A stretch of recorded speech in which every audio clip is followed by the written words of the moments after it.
Good morning, everyone. Welcome to our regular meeting of City Council with Committee of the Whole for Monday, February 26th. First order of business, we have amazing gentleman, Adam Rolick, with Community Relations Advisor of Ovintiv Canada, ULC in attendance regarding a 2024 outlook for Ovintiv and the community investment highlights. So, welcome, Adam, to this fine, snowy morning. Yeah, thanks. Yeah, missed the memo. I didn't have any pink. I wore my pink to the regional district the other day. I knew it was recorded, so I didn't want to be wearing the same thing anyway. So yeah.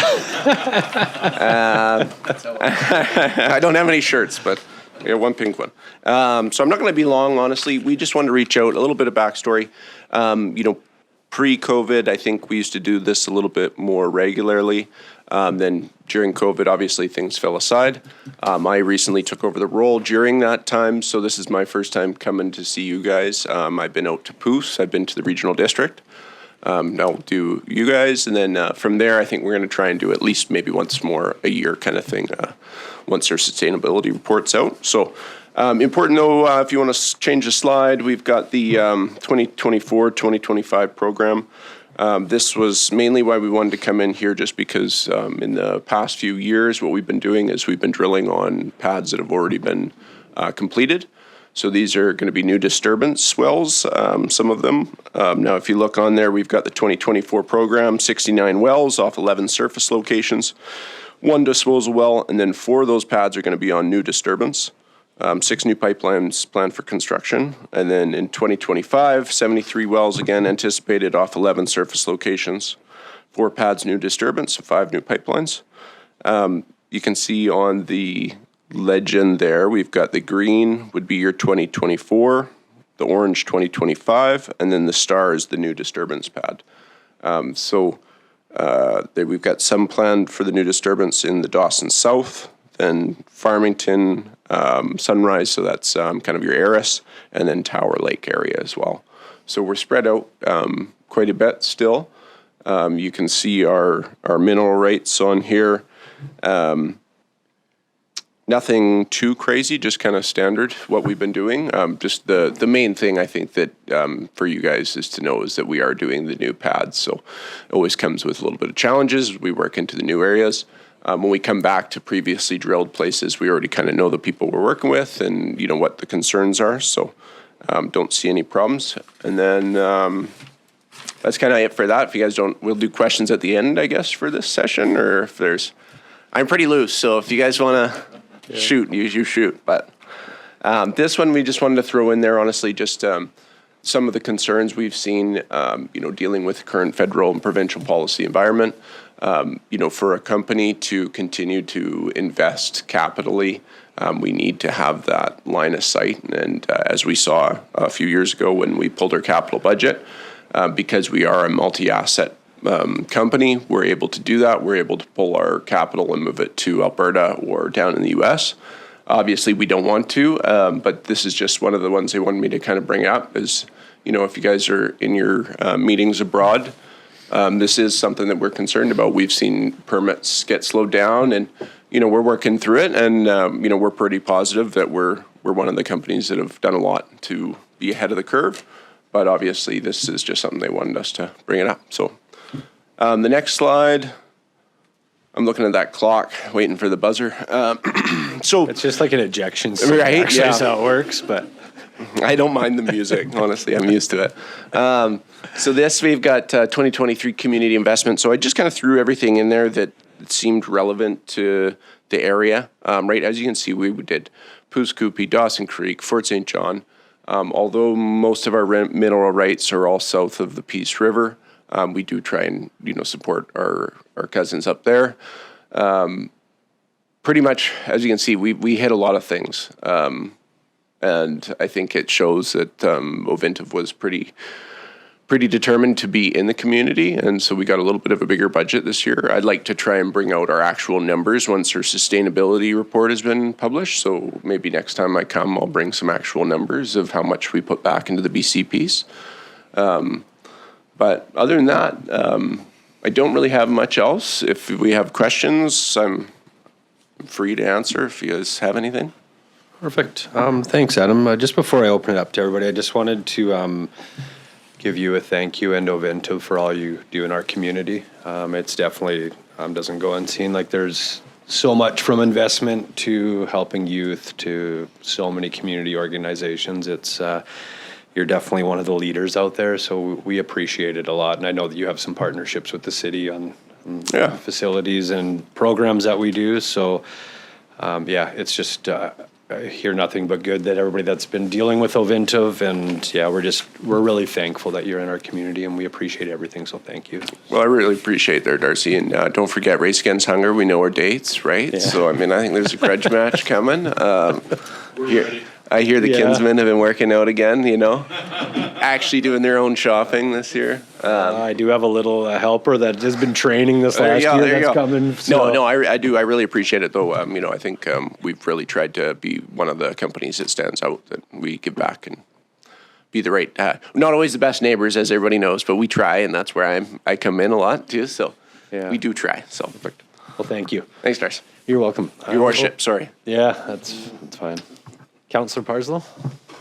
Well, just to add to that, I'm the president of the Peace River chapter of the Federation of Canadian Artists, and just use this opportunity of thanking Ovintiv for, I think it's now 13 years of strong financial support.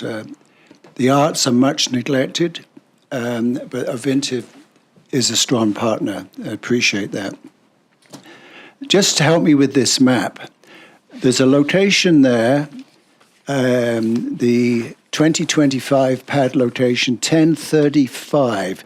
So it's just, if you see the word south, go directly south of the word south. Yeah. What's the specific location of that? So that would be your 1035. Yes. 7715. So that's the one that is, it's going to be the closest to Dawson. So that's one on your way on Highway 2 towards Grand Prairie. You're going to take a right-hand turn at Redweld there. Would that be First Street?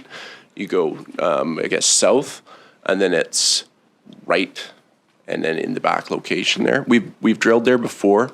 I believe there's 8 wells there already. I'm not sure how many they're going back to. I know the one now, yeah. Yes. Yeah, it's the one that we painted to, there was some concerns about it being an eyesore, so they painted it a taupe and stuff before my time. But Yeah. So the reason I'm asking, coming to this meeting this morning, there was a very disturbing report around radon, and wherever there's wells, the well seems to function like a straw, and there's an incredible amount of radon, and there are 42,000 homes in Canada, it didn't say where, where this amount of radon release, where there's wells, and homes proximal to them, is a very serious health issue. So I'm just was wondering where that new one was, given I'm a rural resident as well. Yeah, no, and I haven't heard that report. It was just released. Okay, yeah, and I know we have industrial hygienists on staff, and I'd like to talk to them about it just to see what their take is. Yeah, I have not heard of that before. I know we do encounter norms, so naturally occurring radioactive material, but that's usually in your sand and stuff like that when you're bringing stuff back up. So it's more at your facilities and stuff where you'd have that. And we do regular testing because our guys work with it. But that's a new one for me, but I'll have to dig into it if you don't mind there, Mr. Barzal. No, not at all. It was new to me. I known of the concern about radon just in the soil and concrete. Some of us have radon detectors. Yeah. I don't personally, but some here I know do have. Yeah, and I've heard of in this area norms in people's basements and stuff. And yeah, that's checking right. And stuff like that. But the research was specifically location next to wells. The last comment I want to make is around flaring. Just as a personal story, I'm getting a little paranoid, as many people are, about the drought in this region and forest fires. Is there any concern that forest fires might be torched from flares, or are they all contained? Yeah, so like with ours, we have a pretty big, all our safety check boxes need to be made. So when we come onto those places, we make sure to blacken a certain amount. I can't even remember the exact, acreage around, but we make sure to blacken it. We also do at our facilities. We've been, especially last year, we saw the writing on the wall that we needed to make sure that we didn't have any accidents like that. So we go through, we blacken around the flares. Now, with our completion side of it, most of the times, we're just we're flaring down natural gas, right? So it's more like a burner. There's no sparks that are coming off of it, and that's why we're allowed to do it still. Because I know there was definitely some concerns that came up during the forest fires over in Grand Prairie, because we were still actively completing. But again, we have a whole team of emergency response people and forestry, ex-forestry, that sort of stuff that tell us when we can and cannot do things. But haven't had any concerns.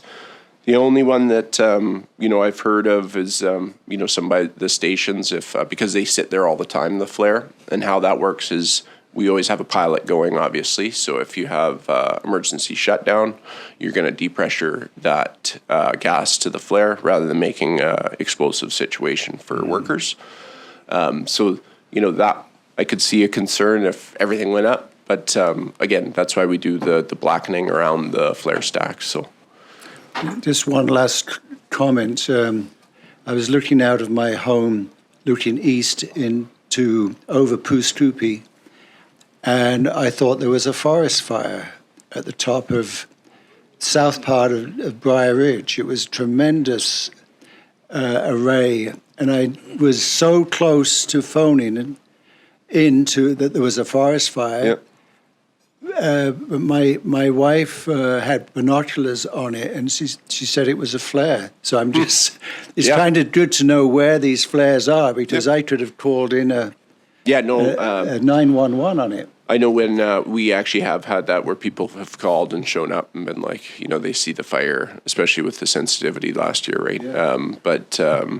We do, we do notify everybody within a radius before we do those sort of completions, other than the permanent facilities where we have a flare 24/7.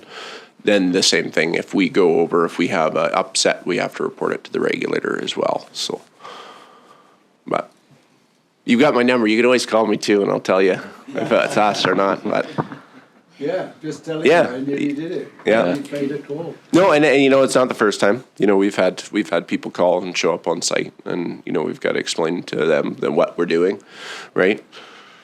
Thanks, Councillor Parslow. Councillor Earl. Thank you, Your Worship. Just one or two things. So, thank you for coming. Good to see you. With respect to the commentary on the regulatory regime and how that impacts business certainty, I'm sure you guys track it in some capacity. I don't expect you to have the number handy, but it would be interesting to see the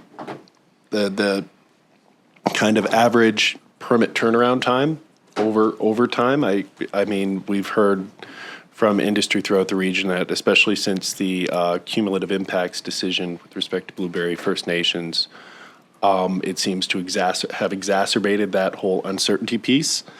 And one other thing I wanted to note, I guess, and kind of leading into that, is last year when we all went down to UBCM,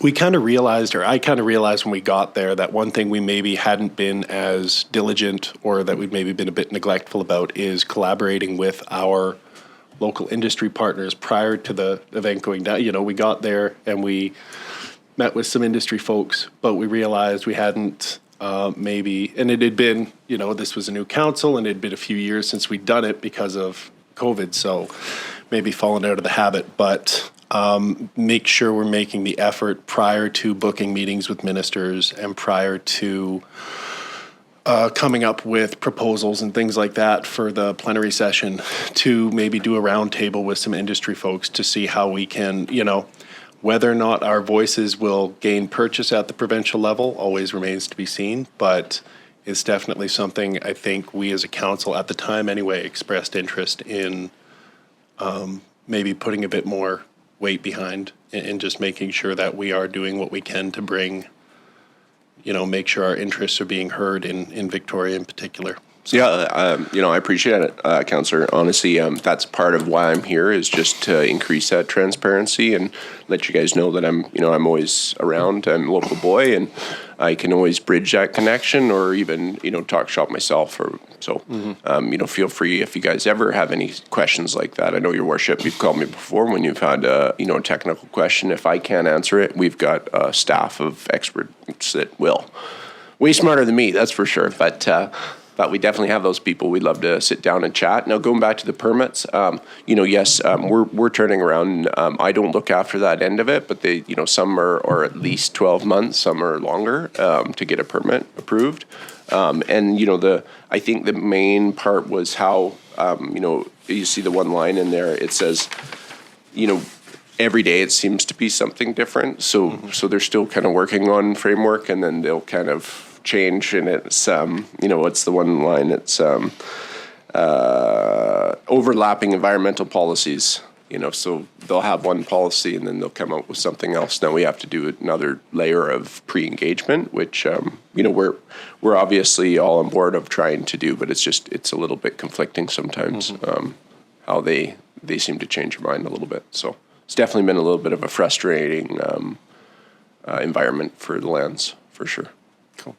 Yeah, and once again, I think as we approach UBCM, it would be worth sitting down and getting some specific concrete examples we can take to various ministries down south, so we can articulate, because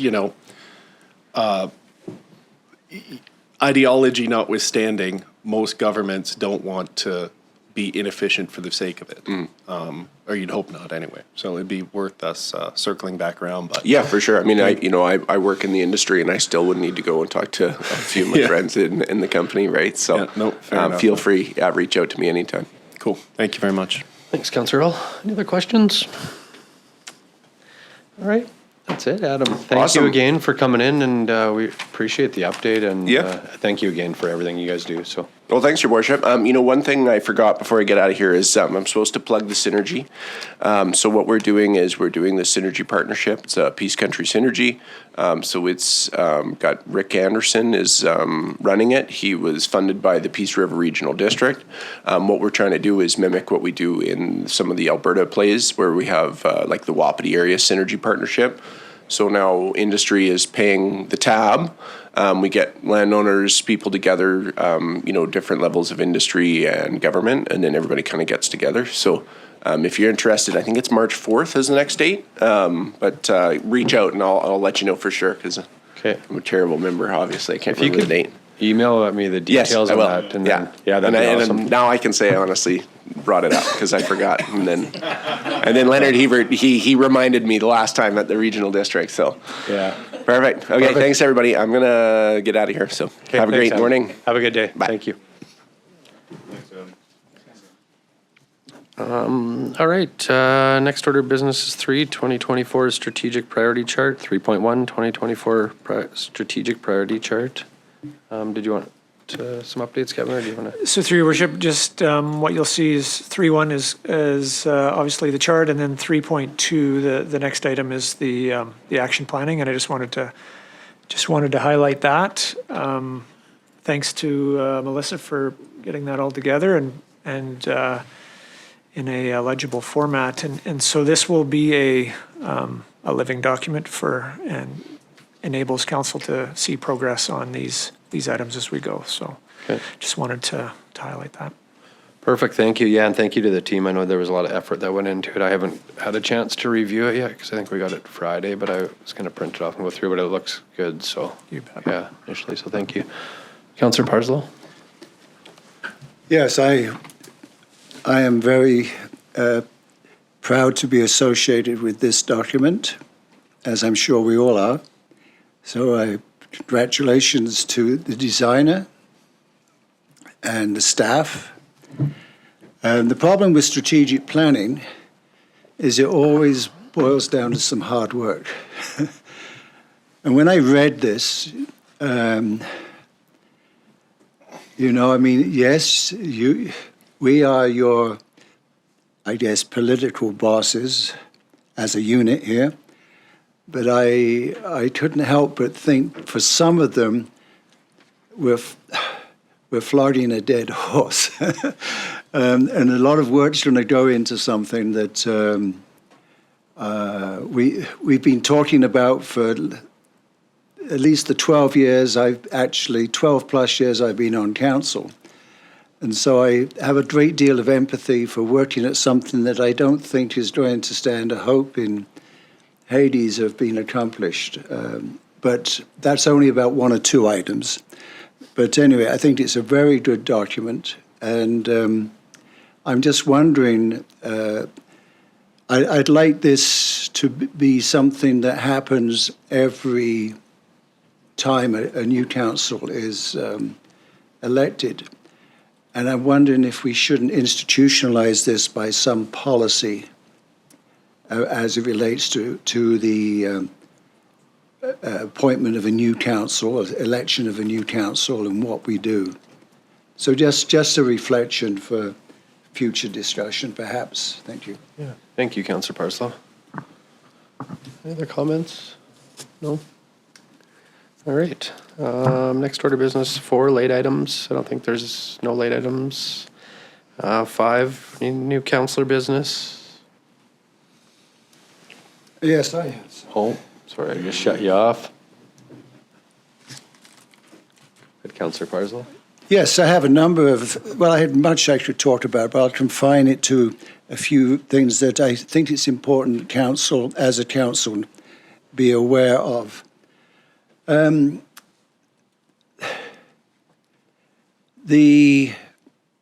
had a presentation around hiring, recruitment of professionals, and the difficulty of doing that. And it isn't just related to the medical profession. I still associate with a number of educators in this town and in Chetwynd. And again, the school district hiring qualified teachers has been for a number of years a real challenge. And so that bothered me, the presentation that we received. So I met with the mayor and said, you know, I was hired outside to come here, and I came here because there was a broad range of things for my wife, my children, and for me to engage with. As you all know, my wife is an artist. My kids were, 3 of the 4 were involved a lot in dance and other creative things. And when I came here, there was a strong arts program at the college, visual arts, great reputation, fantastic instructor. We had a very strong community choir program led by a wonderful guy still here, Mel Llewellyn.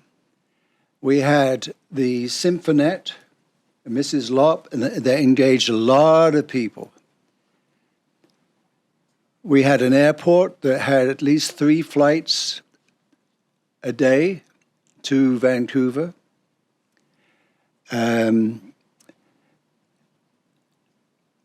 And we had a few other things that escaped me, but I thought, wow, this is, we had a college, we had a solid school system. I'm not saying we don't have, I'm just saying these were all attractive things for me. Many of those things have been lost.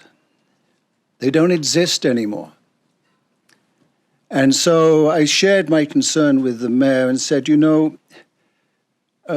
we've got to see how we can broaden the appeal of coming here and seeing what we can do to perhaps reinstate some of those things or empower them to happen or what have you.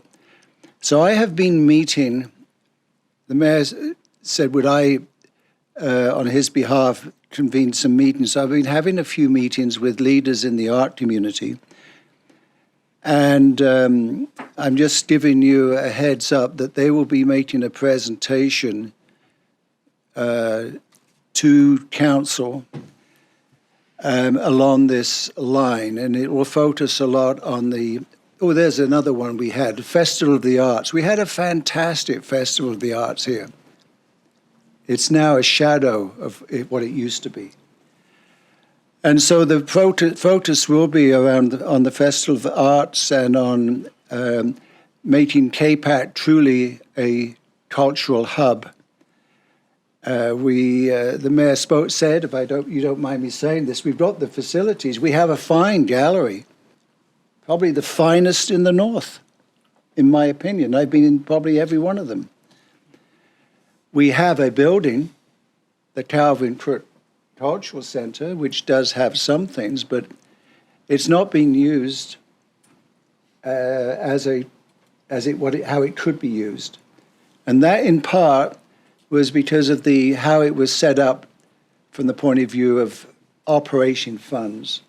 And that's another story. But I'm just want you to know there will be a presentation on that. This Friday, I attended a meeting that I was invited to. I didn't just go. I was invited to attend. And it was the Dawson Creek Farmers Market Society. And it was all about the desires of the Farmers Market Society for a location and how that integrated with many other things. To cut a long story short, it was a great meeting. An architect from Nelson that is working with Peace Energy, Lucas Armstrong, a former resident of Dawson Creek, presented about a number of options. And we're having another meeting in 2 weeks, and I promised that I would attend. The NAR Park, I will like what the architect said. Given all the other things that are there, that could be the cultural hub of the community. And so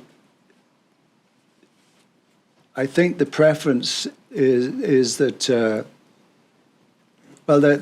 it may be too early to state that come from them. But anyway, I do have, and I'll give it to the mayor here, a bit of a CV of the architect, but some of the work that's going on.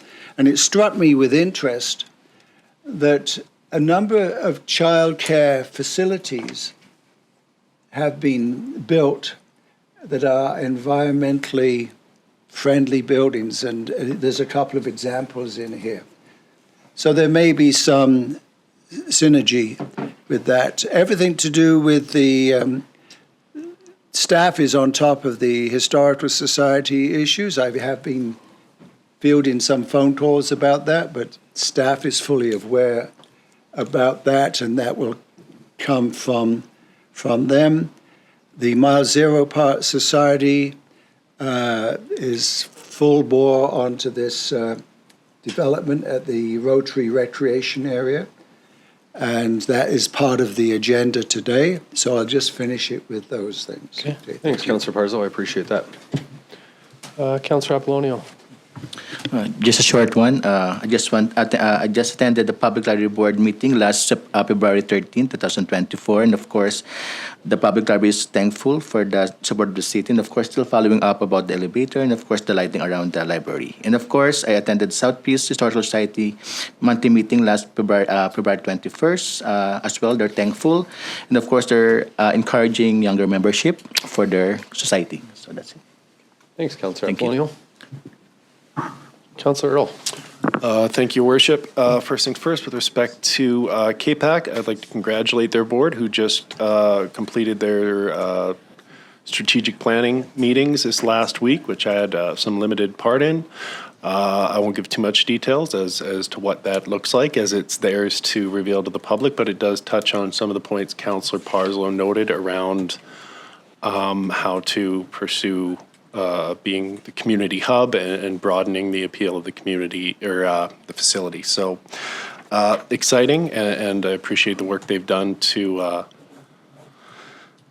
get to this point, and I'm looking forward to the final document. I'd also note, I guess, while I'm on the subject of KPAC, congratulations to the Mile Zero Jitterbugs, who are now having their weekly sessions at KPAC. Anybody who is interested in learning swing dancing or what have you, please look them up. It's a good time. And there's also, I think, a gear swap event happening on the 14th of March for any musicians who are looking to get rid of gear, looking to get some gear, looking to talk to other musicians about gear. It should be a good time. And then one last thing, I wanted to thank the local SPCA who hosted, I think, myself and Councillor Apollonio and Kevin and Bill on Friday and gave us a tour of their facility. It was nice to talk to the staff firsthand and learn about everything that goes into providing that service. I know we've had some contentious discussions around the existing contract and what that's going to look like moving forward, but it was good to get kind of a firsthand idea of what goes into doing that job. And I did end up with a puppy out of the whole arrangement. So that's my last time I'm allowed to go tour the SPCA. But What is that?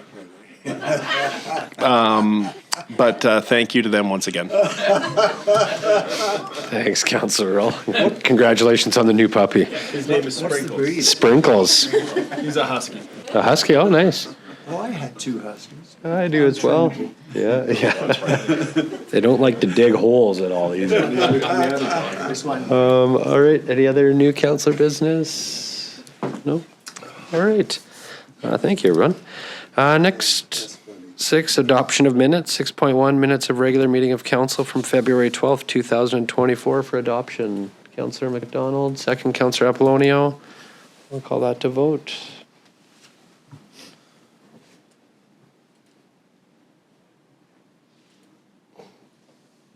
Vote is closed. It's carried. Any business arising? No. Next, 8, correspondence. We have 8.1. We have a letter from Peats, resident of Dawson Creek, received on February 5th, 2024 regarding a request for tax reassessment of Chapel Hills Estate. So maybe just before I open this up to council, is I did meet with Ada and spent a lot of time just going through everything and shared the process on how they can, look at BC assessment and get a hold of them. They missed the dates on that. The rest is a little difficult for us to look at much there.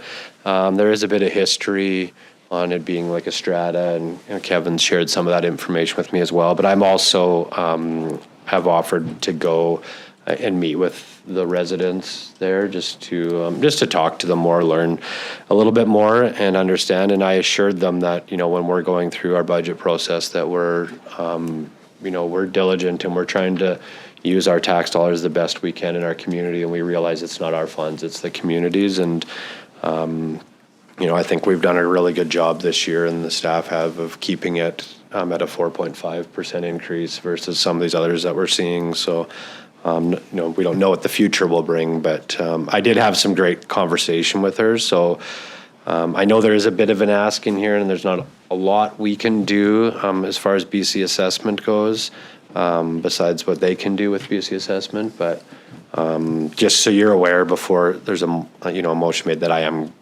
have offered to go back there for a morning and hang out with them and visit. So I'll be doing that anyways. But yeah.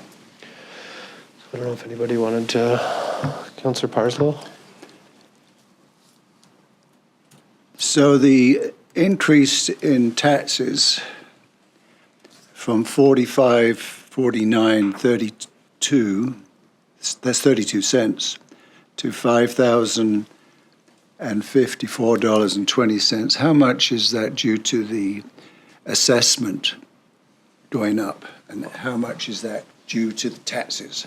I did have all the numbers for that. I think due to the tax increase on that one was roughly about $150 to $180. The rest is their BC assessment has went up. So I also got another sheet that she shared with me. Actually it's on here as well, but all the residents, they're current, but they're about a, 7 to 8-9% increase on their BC assessment. So that adding to the 4.5 is the more. So the tax increase translates into about $3 a week. Yeah, I can't remember exact, but yeah, If it's it's not, 150, it would be $3 a week. yeah, it's not right? significant. The higher part of that is the assessment, for sure. Some of them Sure. are going up 15 to 20%, and that Yeah. is based on assessment, Yeah. making up majority of that. Well, we don't control assessment. Yeah, They can appeal the assessment, but there's a procedure to do that. yeah, and I shared that with them. Would you like to make a motion to receive for? Yeah. Move that, receive it for information. Okay, thanks, Councillor Parzo. Do I have a second? Councillor Sednick, any discussion on receiving it for information? No? Okay, I will call that motion to vote.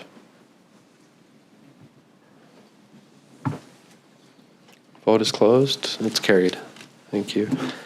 Next, 8.2, we have a letter from Vivian Hall, Property Manager, Bethel Senior Citizens Housing Society, received on February 12th, 2024, regarding permissive tax exemption inquiry.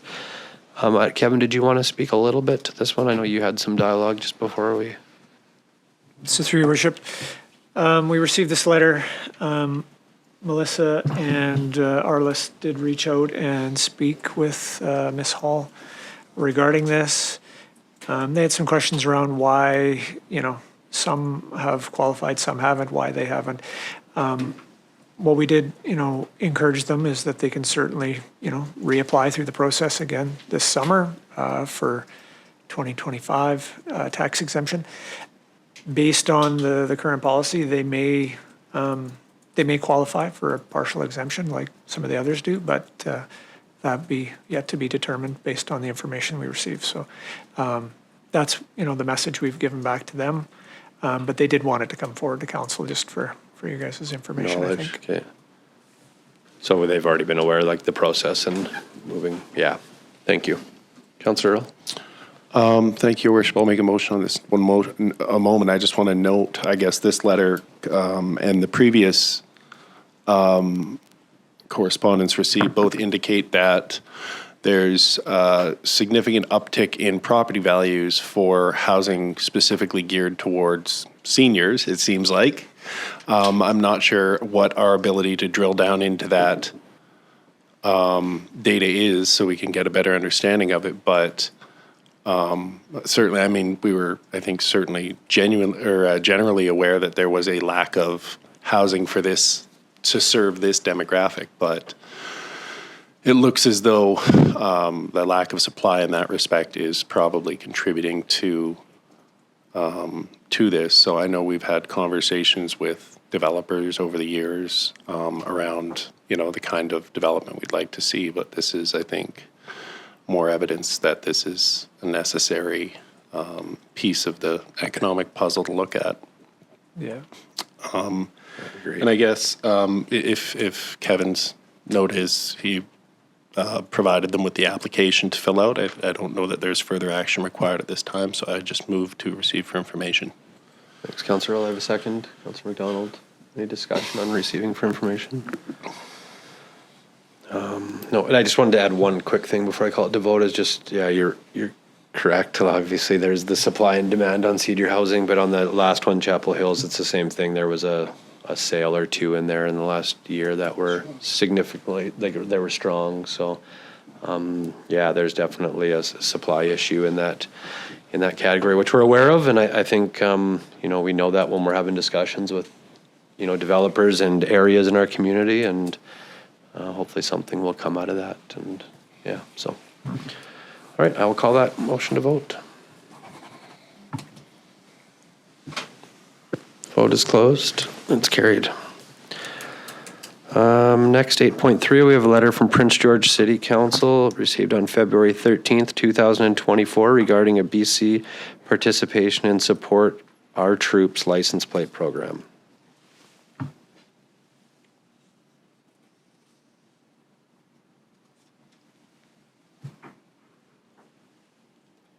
Councillor McDonald. Excuse me. Thank you, Worship. I'd like to make a motion that we join our voice with the City of Prince George in encouraging the BC government to bring in and support our troops license plate program. Thanks, Councillor McDonald. Do I have a second? Councillor Kemp, any discussion? Oh, Councillor Earl? Sorry, just for clarification, in the letter, are they asking for this demo, or are they just notifying us and they want us to reaffirm it with them at NCLGA? I think they're asking for the letter of support, which Okay. is a template. Yeah, there's a Okay. template, so I think they're asking Okay, us to send good, one. good. Yeah. Excellent. Okay, and I don't know if staff's had a chance to look into it, but through you to staff, you were adopted a Veteran and Families Community Covenant to help guide the municipality. Did they provide any additional information around that we could look at? I mean, certainly, historically, we've been, I think, very amenable to supporting veterans, and I'm just wondering if this is a new thing that we could learn some more about. So through your worship, we'll have to take a further look. I personally don't have the information right now, so we'll look into that. Okay, I can look into it. That's fine. Thank you.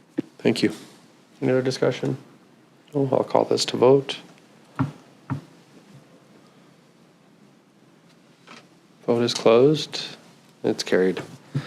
Next, 8.4, we have a letter from Marcheta Leoppky, resident of Dawson Creek, received on February 17th, 2024, regarding a request to develop Leoppky Park fire plan. As well, I had a great conversation with Marcheta and got the history of the area, which it was amazing, and the whole call was amazing. I know Kevin has. I also know that our fire chief and BC Wildfires have had some communications. So I'll maybe just turn this over to Kevin and see if there's some direction you feel. Yeah, through your worship, I believe it was last spring, there was a plan to do a controlled burn in the area, but then we got into an early hot spring and wildfires in the area, and obviously that idea became, not actionable. So there might be an opportunity, depending on how the spring goes, to at least look and investigate if that's still an option. And that was, I believe at the time, obviously, was just to try and get rid of some of the fuel that is in there. And but again, that's going to depend on the weather and whether it's if it's too risky or not to do that. So what we can do is, if council wishes, we can certainly follow up with, have the fire department reach out to BC Wildfire to see if there's a plan that they could maybe, have contingent on the weather in the spring and go from there. Perfect. Would you like to make a motion?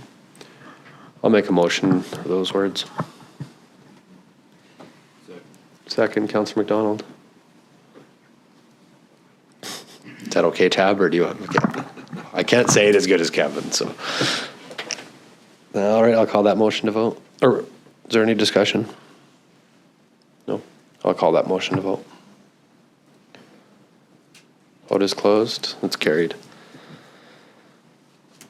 Next, 9 reports. 9.1, we have report number 24-026 from the Chief Financial Officer regarding South Peace Mile Zero Park Society beginner pump track and bike skill track project funding. Councillor Parslow.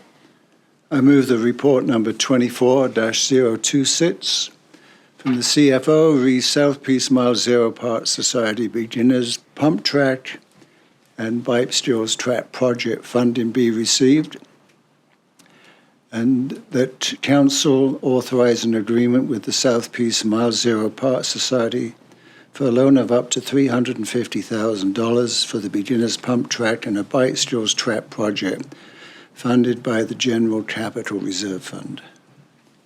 Thanks, Councillor Parslow. Do I have a seconder? Councillor Kemp. I can speak to my motion? Discussion? Yes, Yeah. go ahead, please. Okay, it's my understanding that council would like to see this happen. And we know that the schedule for doing that is linked to the same project in Fort St. John, which is happening this summer. So option 3 is immediately off the table if we're going to have it this summer. knowing this organization intimately for at least a dozen years, its track record is excellent, and it gets things done.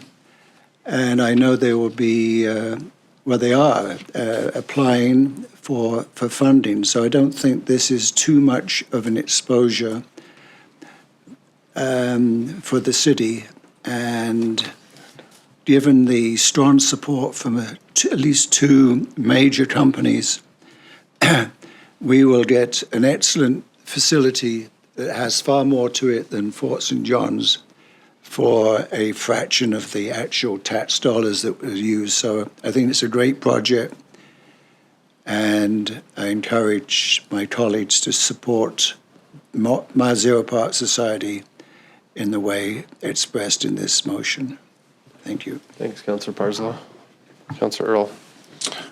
Thank you, Your Worship. So just one or two questions for clarification through you to staff. This loan, is it going to be with interest or no interest? We're basically backstopping expenses until potential grants are received?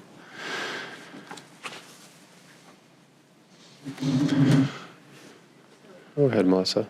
So through your worship to council, that could be a decision that council can make and that would be included in the agreement. Okay. And then I know in the, I guess, I've been supportive of this project and I continue to. I guess the one area of contention I'd have with it is the timeline that's being put upon us. If there was going to be a $150,000 grant required and another $350,000 loan, this conversation probably should have taken place with the Mile Zero Park Society in October of last year, not have the decision be made when we're in the second draft of the annual budget. Now, as Councillor Parslow has noted, these guys have a good track record, and that buys them some latitude. But in our capacity as a government and trying to be fair-minded with all the nonprofits we deal with that run city facilities, this sets, I think, a very, very bad example for them, as they are required as part of their lease agreements to provide us with capital plans 3 years in advance and have that become part of the budget. That makes me... That's where I do take some umbrage with this. Is it's not how we've done business. It's not how we like to do business.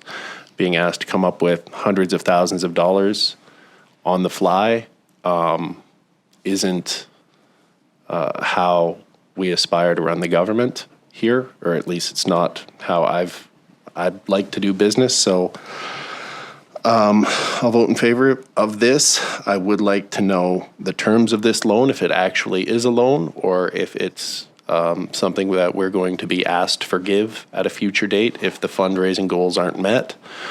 I'd also like some clarity on that, because, while we might well mean to mean this as a loan, if things don't go as intended, my worry is, how do you, once the pump track is up and running, what are we going to do?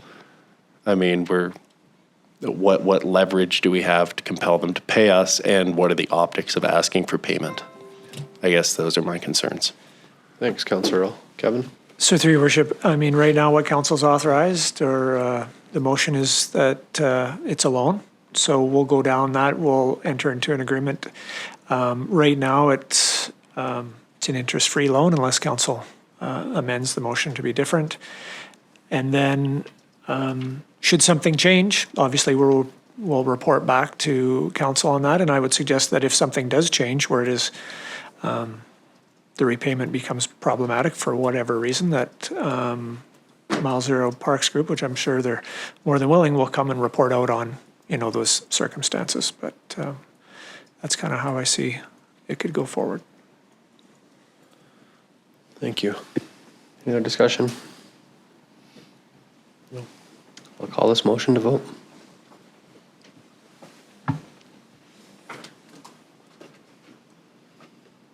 Vote is closed. It's carried. All right, next order of business is 10 bylaws, nothing in bylaws, 11 mayor's business, 11.1 mayor's update. I've done this a couple times now, but had a mayor's corner interview this time was with Paul Davies. So just kind of like a podcast. It was an idea actually from Cameron Schultz, who, wanted to try this out, where it's just like a, 30-minute conversation with myself, just a real conversation, unscripted, just ask any question. So I've done one with Cameron, and we did another with Paul Davey. We're going to try a couple more and see how it goes. And the goal is just, to get that transparency out and that open doorness of all of us, and that we can talk about everything. So I had that a few weeks ago. I think it's posted now. Yeah, it is posted now. So that's up. Next, Kevin and myself flew down to, Kevin was actually already down there. He flew over to Victoria and met with me, and we had a meeting with Minister Farnworth and Minister Sharma. We also had a bit of a tour of the legislation building. We met the Lieutenant General. So I want to thank MLA Bernier just for taking the time and showing Kevin and myself around and introducing us to everybody, which was nice. So thank you to Mike. We had our meeting with Minister Farnworth and Minister Sharma and a few of their staff members. So, as the community is aware, the public safety and the perception of the safety in our community is high. So that's, that was the whole reason for us going down there. So we had a lot of discussion with both ministers around a lot of the things, the murders, the missing people, the rise in crime, violent crimes in our community. So there was a lot of great dialogue. I felt like it was, another moment to be face-to-face with them. We had 30 plus minutes of their time on a busy day. And I felt like they were really present with both of us, and they listened, and they heard what we were saying. There was some, there was a couple, I felt like good things out of it. One was, I don't know if I should speak about this yet, but there was a municipality, and I think it was Richmond or somewhere down there, that Minister Farnworth was saying that they had a similar rise in violence, and they had like an open house meeting, kind of like I've been doing those open door meetings, but with their it was with the minister and a few of their RCMP members.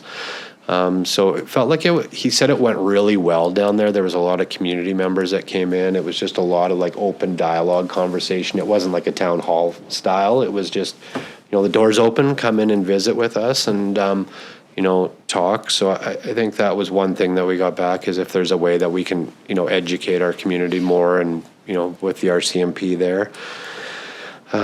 So we talked about, obviously one is our safety, number one, just about the rise in violent crimes and numbers in our community per members, that it's higher than the average in British Columbia. So there is, they do have these other RCMP groups or portfolios that they've been sending up here and assisting us throughout this last 3 or 4 months, and that they're going to continue to do that. I believe there's another, whether it was the gang enforcement, they have another one that they've also reached out, and that those come at a provincial cost, so those won't be cost to our municipality when we need those. We talked about the Crown prosecutors, just kind of, that they're working hard, and, with all these extra cases and violent crimes, that it's, it's a concern, right? And that they're having a hard time keeping up. So we talked a lot about that and about the support for them. They have, I think, from the time a charge is pressed with the Jordan rule, I thought it was 2 years, but I think they mentioned it was 18 months from the time that happens that they got to get through. So with the new way the world is today, with videos and, so much more technology, that it's just that much more time for Crown prosecutors to go through all the information to get to that point. So we talked about that. And then really talked about the catch and release and the property crimes. Last time we met with the Attorney General, just over a year ago now, we talked about the property crimes that were in our community, and and that wasn't something that was focused federally on. It was more about the violent crimes and the repeat offenders. But we, showed the stats in the package that we left with them showed that those property crimes that we've experienced up here turned into more significant crimes. And so we had a lot of good dialogue around that. There's going to be some follow-up for sure, and I'll keep everybody posted on that.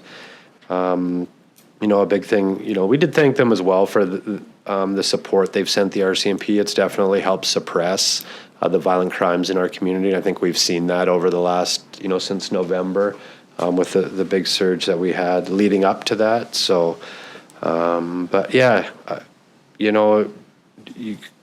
this is newer to me, so I go down there with like these expectations that they're gonna, wave a wand and all this stuff's gonna come our way. But the reality is it just takes time, and we got to continue to advocate for our community and our region. And I was thankful for both of them and their staff and MLA Bernier for all the trips. So I don't know. Did you want to add anything to that, Kevin? Now. So through your worship, the only thing that, again, you'd mentioned it, I just highlight is they are seeing that the use of, I'll call it parachuting these specialized teams into communities, not just Dawson, but other areas, whether it's the gang enforcement or these other groups, they're saying that model is working well across the province, and that, it sounds like that's likely to continue, and it is working here, and I think it is a good model versus, just having additional members on staff maybe, but bringing in specialized teams on an as-needed basis. So I think that's good. There's funding that's available for some of them that we apply for, and we've been successful. Others are funded. There's maybe that's the advocacy piece that we pursue is, continue with the model, but hope to secure the funding so it's not up in the air whether we get it. But for me, that was the one of the takeaways, along with the open house piece that they talked about. The come-as-you-go kind of model, which is much more inviting for a lot of folks because it's not in a big town hall group setting. They're able to come in, have discussions, and they found it to be very beneficial and informative for the residents. So something for us to explore. Yeah, thanks, Kevin. All right, I'll continue along. Next, I had another youth roundtable meeting last week. So, not a lot to update from there. There was a few people there. It was kind of a last minute one, but still some great dialogue. Northern Health Connections virtual meeting. I just had their board meeting just on the Northern Health Connections. There was some stats, but I don't think I have them with me. And that's just on the connectivity for Northern Health patients in Northern British Columbia.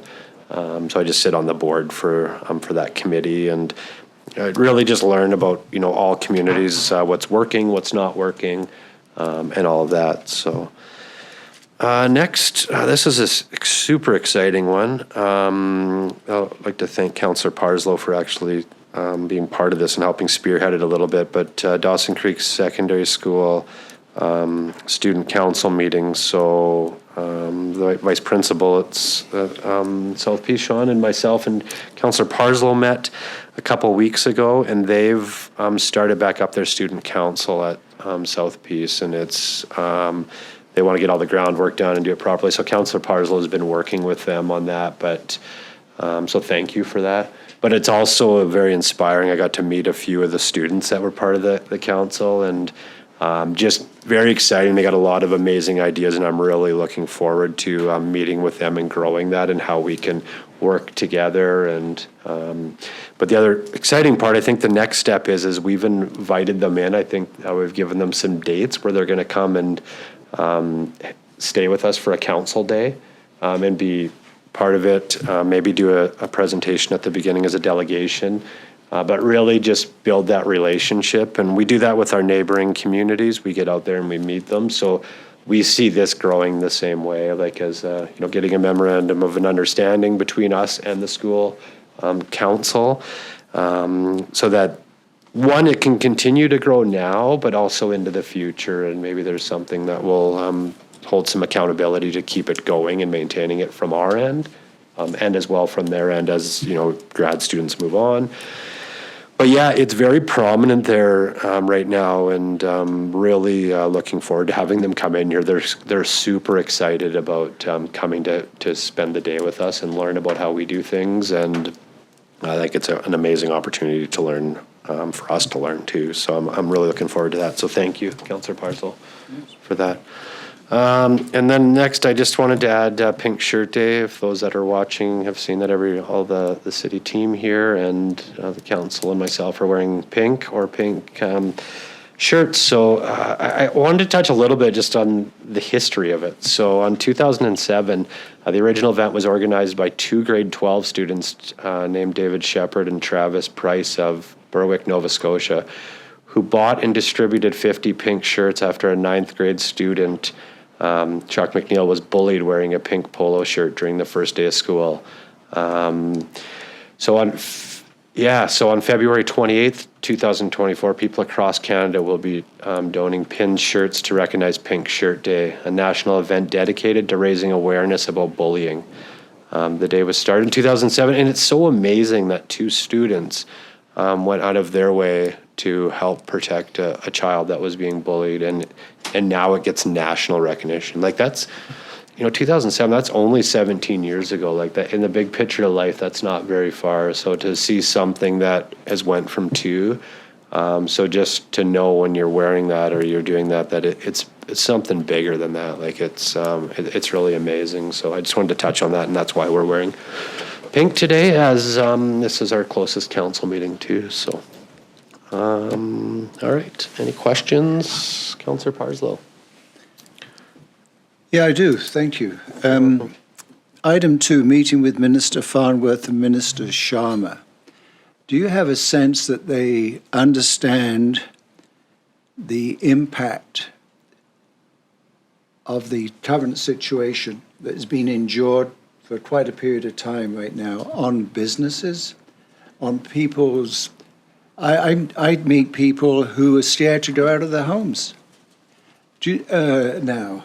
In my role with the Dawson Creek Society of Community Living, there are people there with challenges being housed locally there who are scared to go out on the streets. And I wonder if the ministers have an understanding of the fear and the frustrations, the fear of individuals and the frustrations of business.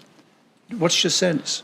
My sense is we started off the meeting that's why we were there, because of the, mainly because of youth and seniors, because I hear that, I've heard those same comments. So that's why we were there, is because about protecting our community and youth and seniors, and just, that whole reasoning was exactly why we're there. And I can't say how I think others feel, because I can only say how I feel. But do I feel like they heard me and Kevin? I do. I felt like it was sincere, and I felt like we got our point across, that we were there, not to beat them up for everything, but really just because we're here as a voice for our community. Our community, there's some fear in our community, and so I felt like that. I can't speak for Kevin, but, I felt like they heard us.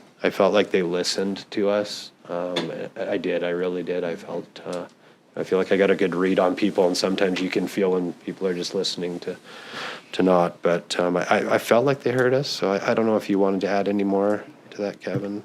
So through your worship, I think the approach the mayor took in the meeting was really stemming from that perception that the community has, how things have escalated, how people are telling us they feel, which is exactly the point you brought up, councillors, because of the issues and the incidents that have occurred. And I guess I would say that they haven't been closed out. There hasn't been any closure on a number of these events.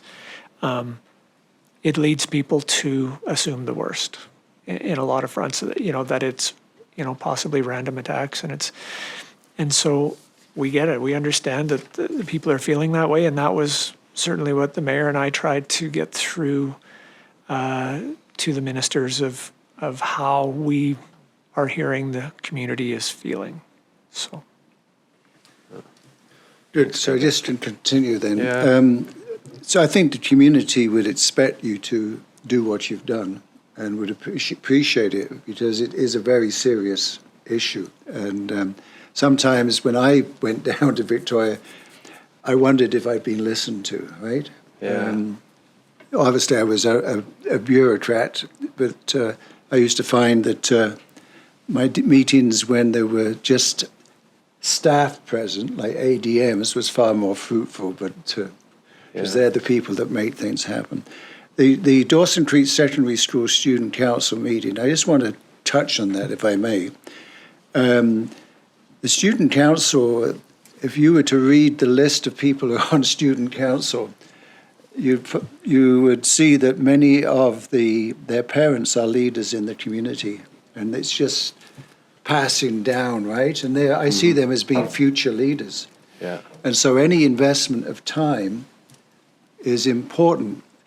I was surprised completely how enthusiastically they took my presentation to them around the meat of running meetings. But I just feel I have to say that just like with the action planning that was done and the willingness of the mayor to have the student here and is being responsive to suggestions is really a big cultural piece to me that I appreciate. Thank you. You're welcome. Thank you. Yeah, I'm excited about it and youth. So thanks, Councillor Parslow. I just touch on one thing just about your comment about the meeting with the minister, and sometimes they can feel a bit rushed. I mean, I can only compare. I've done this a few times now, actually more than a few times. It seems like in the last year I've had a lot of meetings with ministers, but in different scenarios. But I can compare, a big one to UBCM, where UBCM you get 15 minutes and it feels very like structured and rushed, and you're in and out, and you're like, what just happened? But I didn't feel that with this one. To be honest, I feel that there was way more benefit going down there than there was at UBCM. I felt like it felt like it was real conversation. Like it wasn't, they weren't rushed, we weren't rushed. It was a lot of back and forth. It wasn't just myself or Kevin speaking the whole time. Like it was a lot of, everybody at the whole table. There was probably 10 people in there. Everybody spoke, and I felt like that we were heard. So yeah, I just wanted to touch on that. So, all right, any other questions? No. All right, I'm going to call a break for 5, and we'll come back. So Monday, February 26th, back to order. Next order of business was 12th Chief Administrative Officer operational updates. Kevin, anything? Good morning. There was a couple of things I wanted to update on. First, water, just in the Kiskadna. Just let you know what we've been doing and what's happening. So we've conducted the release from Bear Hall.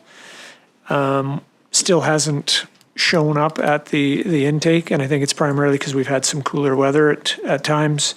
So we're monitoring that, and we have increased the release from Bear Hall as well. So again, even if it is freezing within the river channel as it comes, I guess the solace in that is when it warms up, it'll be there and will eventually make its way down to the intake. Currently, we are pumping more than we're able to withdraw. So we're withdrawing approximately 4,000 cubes a day, but the community's using 6,000 a day. So we're at about a 2,000 cube deficit on a daily right now. Reservoir levels are still pretty good. I think South Dawson's at 85 or 87%, and that's our largest. So again, we're okay for now, and we'll monitor. And as much as I don't like the snow, it's all good moisture that we need. So that's happening. The other was Family Day. Just a bit of a recap. Ryan and his team gave me some stats from that. I just need to find that it was a great success with the swimming, skating, and the bouncy castle. And I apologize, I did have those numbers in front of me, but I seem to have, I'll just get them here for you. So we had 619 swimmers. We had 209 at the free skate, and we had 340 at the bouncy castles. And all the expenses were covered except about $540 worth. All staff expenses, everything, all in. So overall, just I think was a huge success. So that was great. Awesome.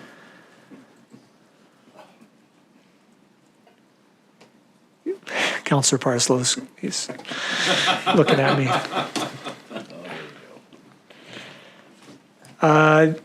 The other item I was going to touch on was SBCA.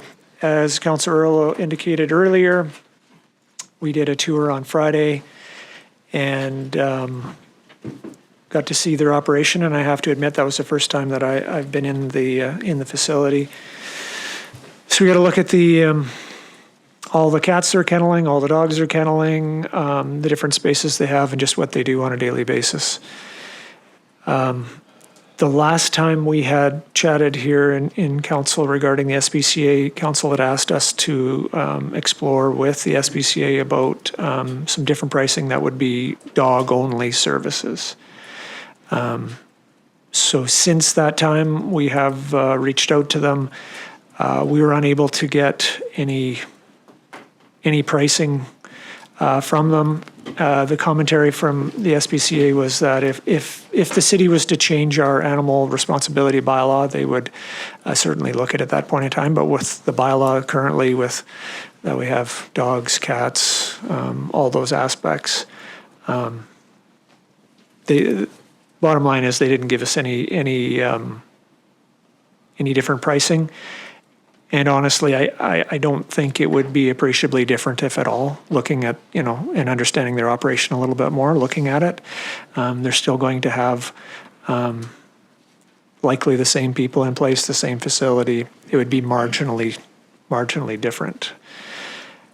But again, if council was to change the animal responsibility bylaw into the future, they would certainly look at that and let us know if there was any potential change in costs.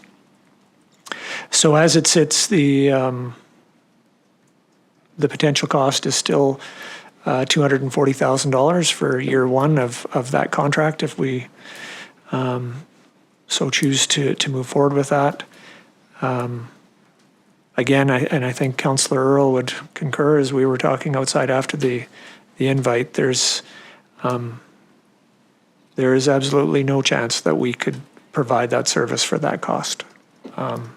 There's just not a chance. So really, it comes down to whether council wants to provide the service in the community. And if they do, I do believe that this is your best opportunity.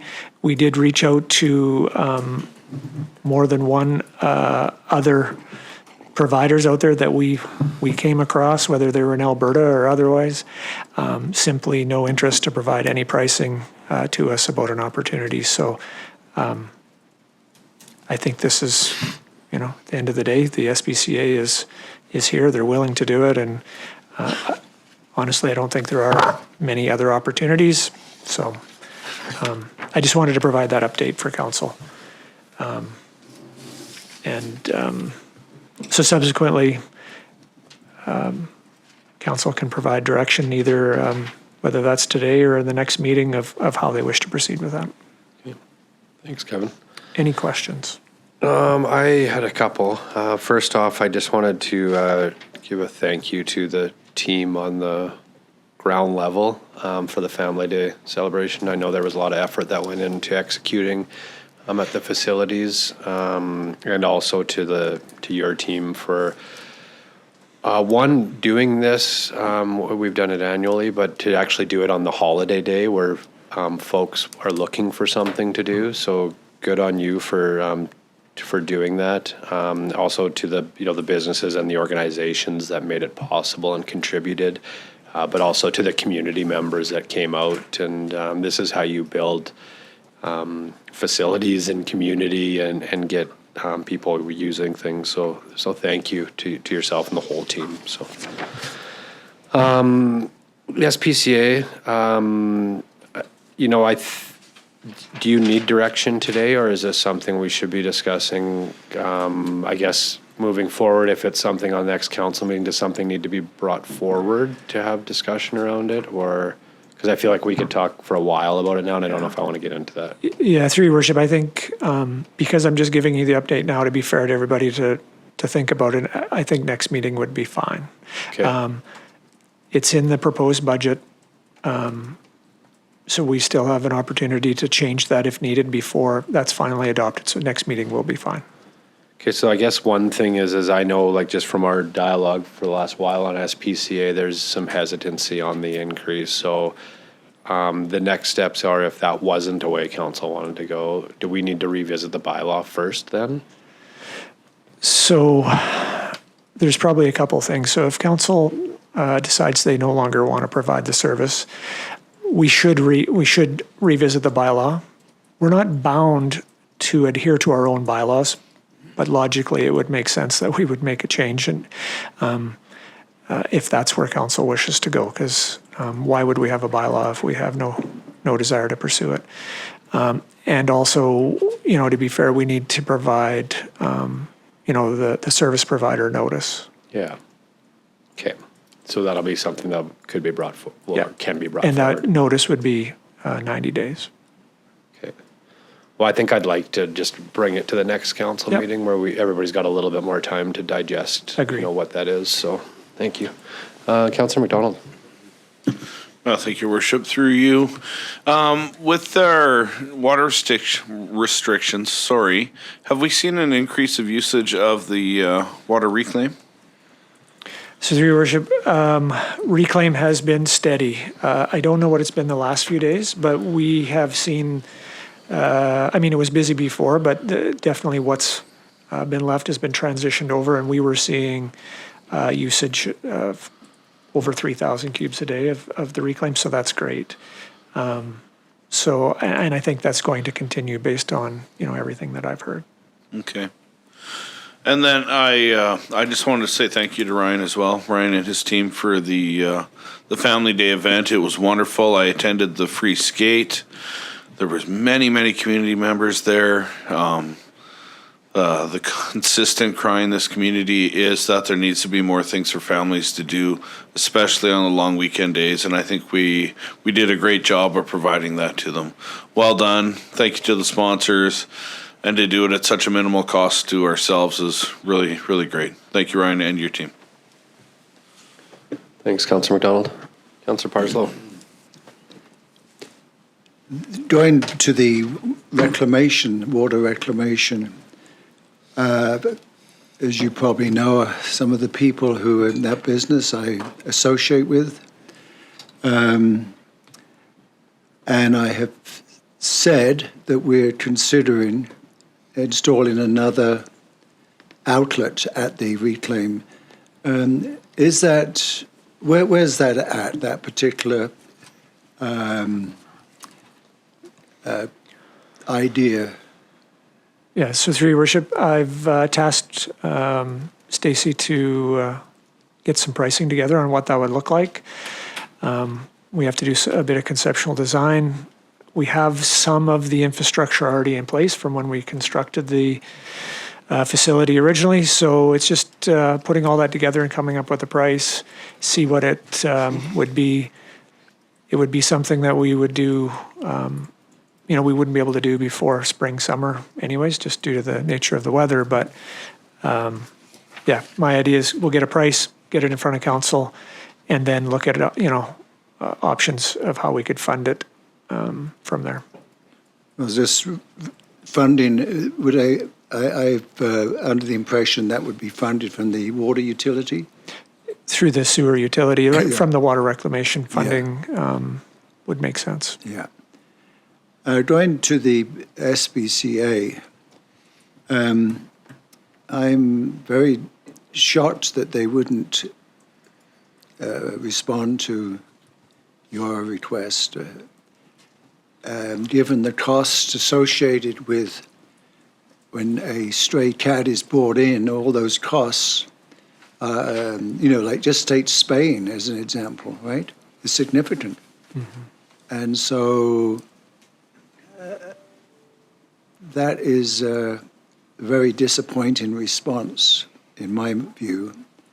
When we have so many community partners who do know our fiscal situation, stepping up to the plate, I would, and trying to assist the city with its struggles, that they're not willing to even to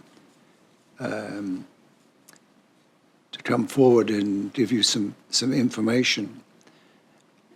And because the Spain cats is not a $10 job. It's significant. Thank you. Thanks, Councillor Parslow. All right, anything else? Okay. Next order of business is 13 diary. There's nothing in the diary. 14 consent calendar. Motion to accept the consent calendar. Councillor Kemp, second. Councillor Sudnick. I'll call that to a vote. I think I did that. Vote is closed. That's carried. Anybody want to lift anything? No? Or the one thing? No. All right, next, 15 media question period. There's no media. 16 committee of the whole report. 16.1 report from the general manager of community services. So I will turn this over to Ryan. Hi, Ryan. Hello. It's all yours. Used to be red. Last, wasn't it red? No, it's always been green. I don't know. I'm green when confused. you're allowed to talk. Oh. Usually it's red. Oh. So over you. So. Thank you. So in front of you is a community of the whole report as it relates to the fees and charges for the city of Dawson Creek related to community services, specifically our parks and recreational fees. It's important to know that there's really two parts to this. There's the actual fees and charges policy, which is really a thorough document talking about the methodology and how we establish fees, and the discounting, for lack of a better word, based on the benefits continuum. And then those fees are created and set and put in forth through to the bylaw as it relates to Schedule H of the City of Dawson Creek Fees and Charges bylaw. The purpose of the user fee policy is to make sure that the most effective use of limited available resources by providing services in a rational and consistent and equitable manner can be clearly justified and defended to all residents. And so that's, again, articulated very well throughout the policy. And the great work that was done many years ago and continues to. It's also very commonplace across municipalities across Canada in terms of the process or the policy itself.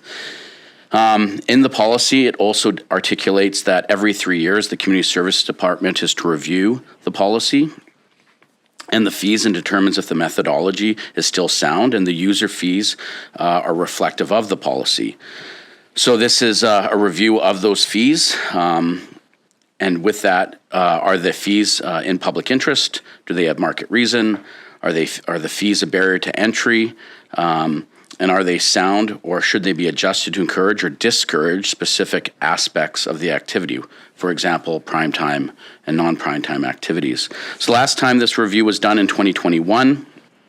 And since that, the city has adopted the Parks and Rec Master Plan back in 2023. And in the Master Plan, an evaluation of the city's fees and charges were identified as an immediate action to align fees and subsidy levels with received services to benefit individuals and residents in the community. As a result, the Community Service Department also worked and identified the guiding principles of the policy, reviewed the subsidy levels, evaluated the fees, charges, and the structures, and developed recommendations for adoption and changes to the Community Services Fees and Service bylaw. So the fees and services policy, fees and charges policy outlines really a two-prong approach that ensures firstly that fees and charges decisions are rooted in a philosophical base of a benefits continuum that describes the user fees and recovery rates based on private and public benefits. And secondly, that the policy allows for the influence of other charging considerations for practical reasons. This approach is still relevant, as I said earlier, that this is really widely accepted across municipalities across Canada. So further to this, staff has conducted a review of these fees and charges, and we had some engagement with a bunch of user groups, and it was clear that there was a number of fees that required some minor adjustments based on historical decisions, historical use, and market considerations. And as part of the fees and charges bylaw or policy, it outlines a bunch of how and work through the aspects of how some of the rates are identified. And further to that, the staff of the Community Service Department used additional lenses. One is decreasing barriers financial to promote an active lifestyle, healthy active lifestyle, increase facility usage and participation numbers. We really looked at it as well from, using the KISS philosophy, just really keeping it simple for staff and users. Really, there were so many SKUs or items, number of items within the fees and charges policy that really weren't either being used or out of date or just too many options for people. Really, we looked at it, understand that the end user fees weren't really helping ourselves and our staff for drop-in rates. So we really wanted the end user fees to be, we looked at rounding them up or rounding them down to make cash handling and simplification and reconciliation of those payments much simpler. And we really also kept in mind that consumer price index, as per the policy in the fees and charges, but also as it relates to the bylaw, fees and charges bylaw as well. Also, there were some known errors within the fees and charges bylaw, the pricing. So they were minor, but this is that opportunity to take that opportunity to fix those. But also for us, we're looking at an approach of some short-term leveling of the fees with a long-term goal of developing a multi-program punch card to be introduced in May 2026. Many of the changes that are identified in this report are surgical in nature, and this is not to subvert or deviate from policy, but to ensure the promotion of an active, healthy lifestyle that can be attainable by all residents. We look closely at the historical usage, regional rates, and other public benefit for each line item, and it should be noted that the overall budget or the overall proposed fees and charges have a very negligible impact or net effect on the budget.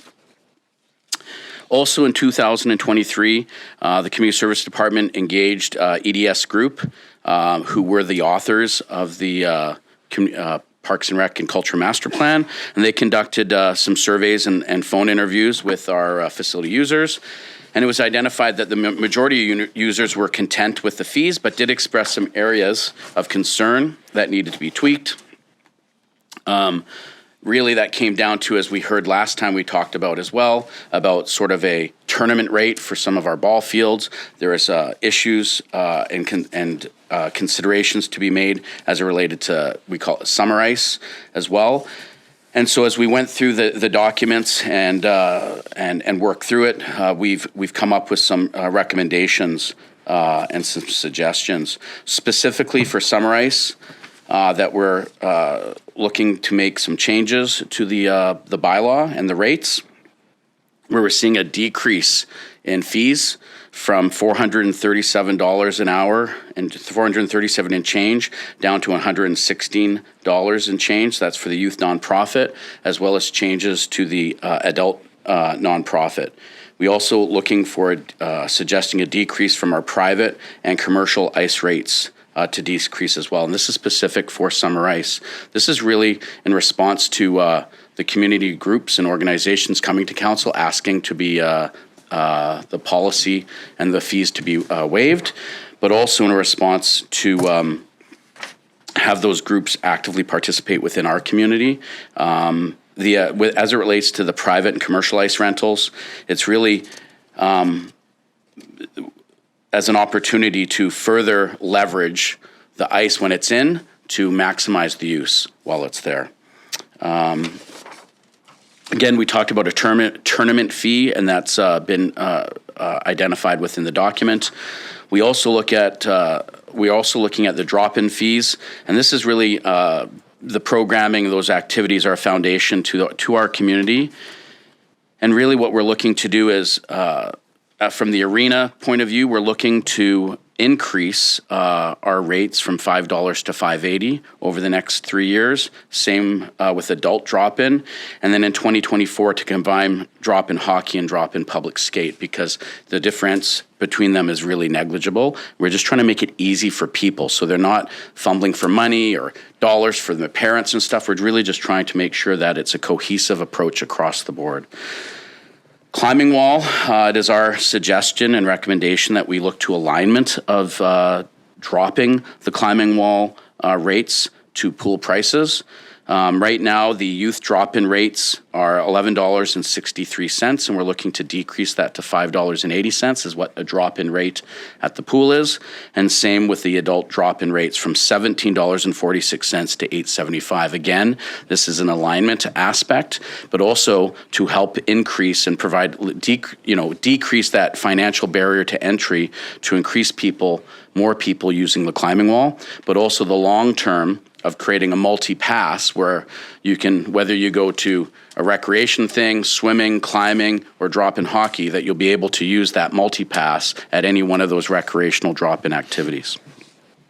We're also suggesting that we reduce our locker tokens from 55 cents to 50, and that we hold our drop-in rates until May 2026. Again, this is to provide some of that short-term leveling across the board.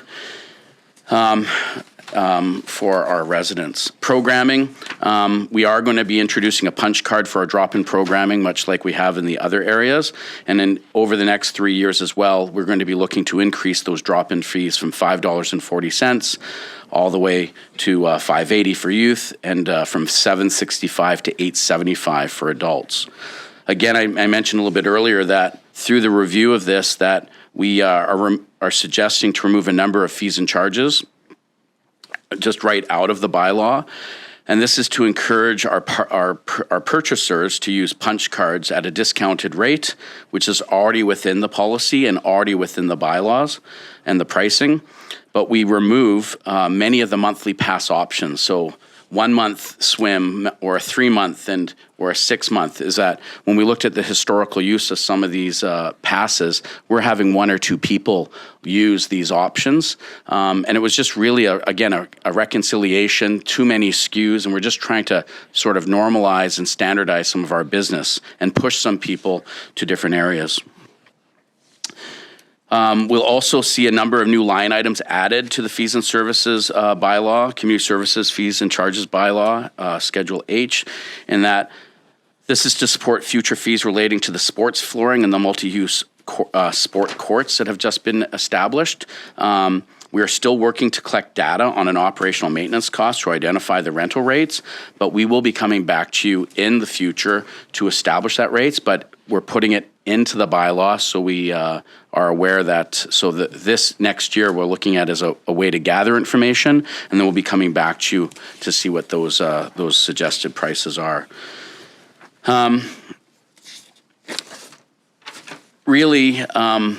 That's really sort of the high level aspect of it. As part of the report really identified, we laid out all the financials for you from what the current bylaw is as if it would be passed in its current form starting this May, what our suggestions are in terms of the rounding up, rounding down, and some of the surgicalness of the aspects, and then also that forecasting what that is over the next 4 years out. And from this is really the discussion with you in terms of the next steps is our ability to come back at the next council meeting, which I believe is March 11th, to come back with a formal report, and then the aspect of moving forward in terms of going through the process of the bylaw readings in anticipation for this to take effect starting this May 1st. Perfect. Thanks, Ryan. appreciate all the effort into putting that together. So A lot of information. yeah, Evan. there was a lot to go through. So Councillor Parslow. Thank you. You're welcome. Thank you for your brevity. No, it's good. It's good. I mean that. So there's many things you said I like. So just to touch on those things I like. Simplifying. I think the punch card idea is a very good idea to explore.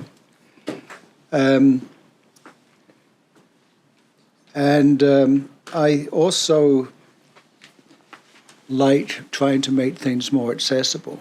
Okay, I have one of the things that has always bothered me. Right, maybe it's my background, but we have a lot of poverty in all our communities, and I am wondering about. We do have a process for people to go through who are low income to get some support.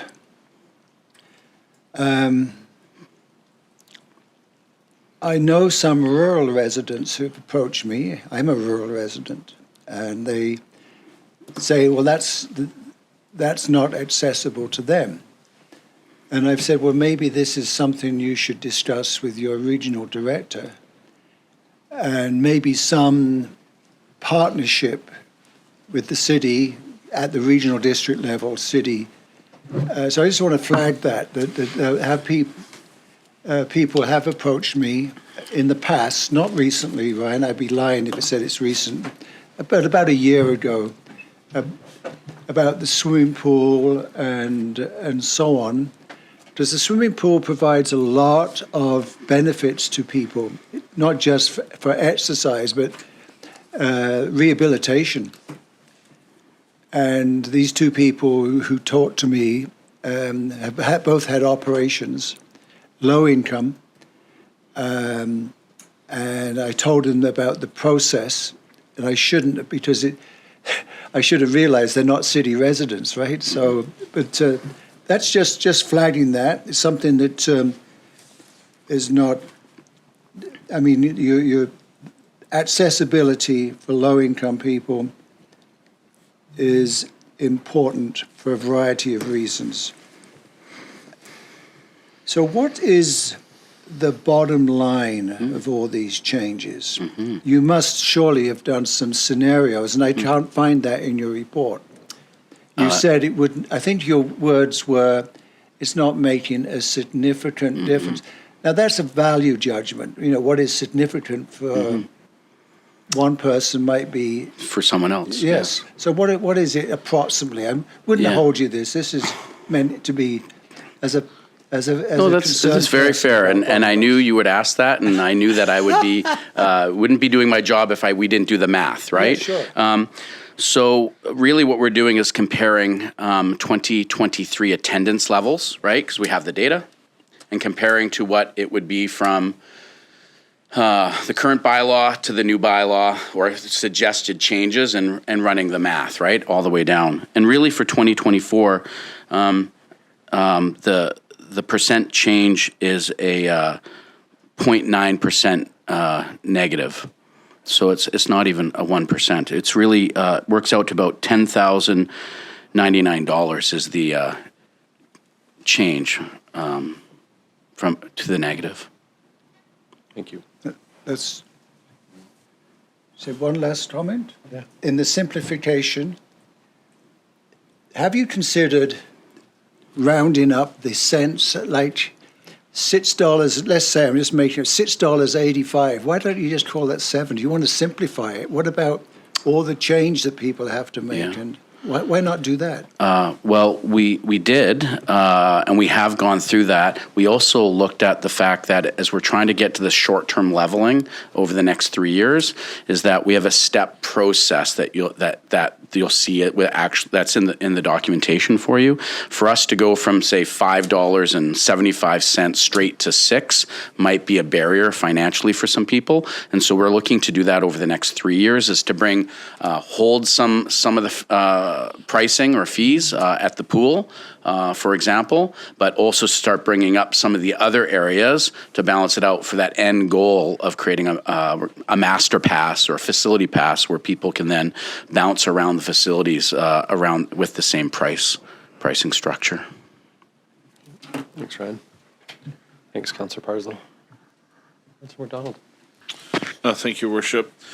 In regards to the punch cards, you mentioned a youth punch card and an adult punch card. Have you thought about a family punch card? Yes, we have family punch cards. Oh, we do already? Yes, yeah. Okay. Mm-hmm. What we really did is we took out some of the passes. So we had a 1 month pass for the pool or a 3 month pass and a 6 month pass. And there's all these SKUs, but the number of people that were accessing it were so limited or so small that it was just decision to move people up to the punch cards because they're still receiving a same value in terms of the access or the price. Right. Yeah. And you mentioned the sport flooring. Do we have an update on the sport flooring at all? Sure. Yes, it's to arrive in the community here by the end of March, and then we're working through the process of storing it, laying it, and painting it, and then starting the process of using it to move forward with it. Okay. Wonderful. Thank you. Thanks, Councillor McDonald. Councillor Earl. Thank you, Worship, and thank you, Ryan, for the report. So just a bookend to that, through you, we have to paint the floor ourselves? Paint lines. Sorry, paint the lines. Okay. The lines, yeah. Not Okay, the like floor varnish comes nice dark and mahogany whatever it finish is, going yes. on there? But then we have Okay. to, the lines in terms of each of the sport have to be painted with it. It's also, as it relates to the sports floor, it has wood built within it, so we have to acclimatize that product within the facilities that it's going to live in, and from that, once it's acclimatized, then it needs to be laid, and then it needs to be, then each line has to be painted, and you have to wait for it to dry, and then do the next set. So it's it's a process. Okay. Well, that sounds like it's going to be a fun one. It's a big jigsaw puzzle. So I guess a couple thoughts. I like the effort to move towards simplicity with respect to, I guess you call it, lack of a better term, the various product offerings. I note in my time in public office, and something I still catch myself doing today, is we who are on this end of the government sometimes get tunnel vision and assume a basis of knowledge the general public doesn't have and wouldn't need to have for any earthly reason. And we forget how sometimes that can deter people, just this glut of information and details and various whatever can deter people from pursuing things, be it sport, be it permits, be it what have you. There's a certain point where people just kind of check out. So I think a move towards simplicity is great. The idea of, I guess in some areas, reducing the per capita revenue with an eye towards making that up in volume over the long term and then just added value to the residents. Very much hopeful that is the case. And I guess just one question. So with respect to the punch card, we call it a punch card. Is it a physical punch card or is it a reloadable? It's a reloadable. Okay, card. good. I don't know. Yeah. Do we have to still do the cards? Yeah, we still do the card. Okay, it's like a In the okay, computer, yeah. good. Digital. Yeah, I just want to. So it's the not term's necessarily kind a of punch card or deceptive. correct. Yeah, I'm thinking we like just free call it- sub at the end of it. Yeah, yeah. We'll put an okay. asterisk at Thank the you for end the on it, clarification. yeah. Thanks, Councillor Earl. Thanks, Ryan. I had a couple questions. One, just thank you for all the information. Went through them. I guess one, so I like the idea, obviously, of a multi-use punch card, and I think like that I could see so much opportunity in the community for that to be utilized. Why are we holding off to May 2026 for the pricing structure? So right now, by going forward with what you're proposing, we're going to be down about $10,000. If we were to say we want you just to go where you're going to be in 3 years today, what does that mean? I think it depends on each of the business unit areas. For the pool, it's really and the climbing wall. The pool is, we're holding the pricing and climbing wall's decreasing.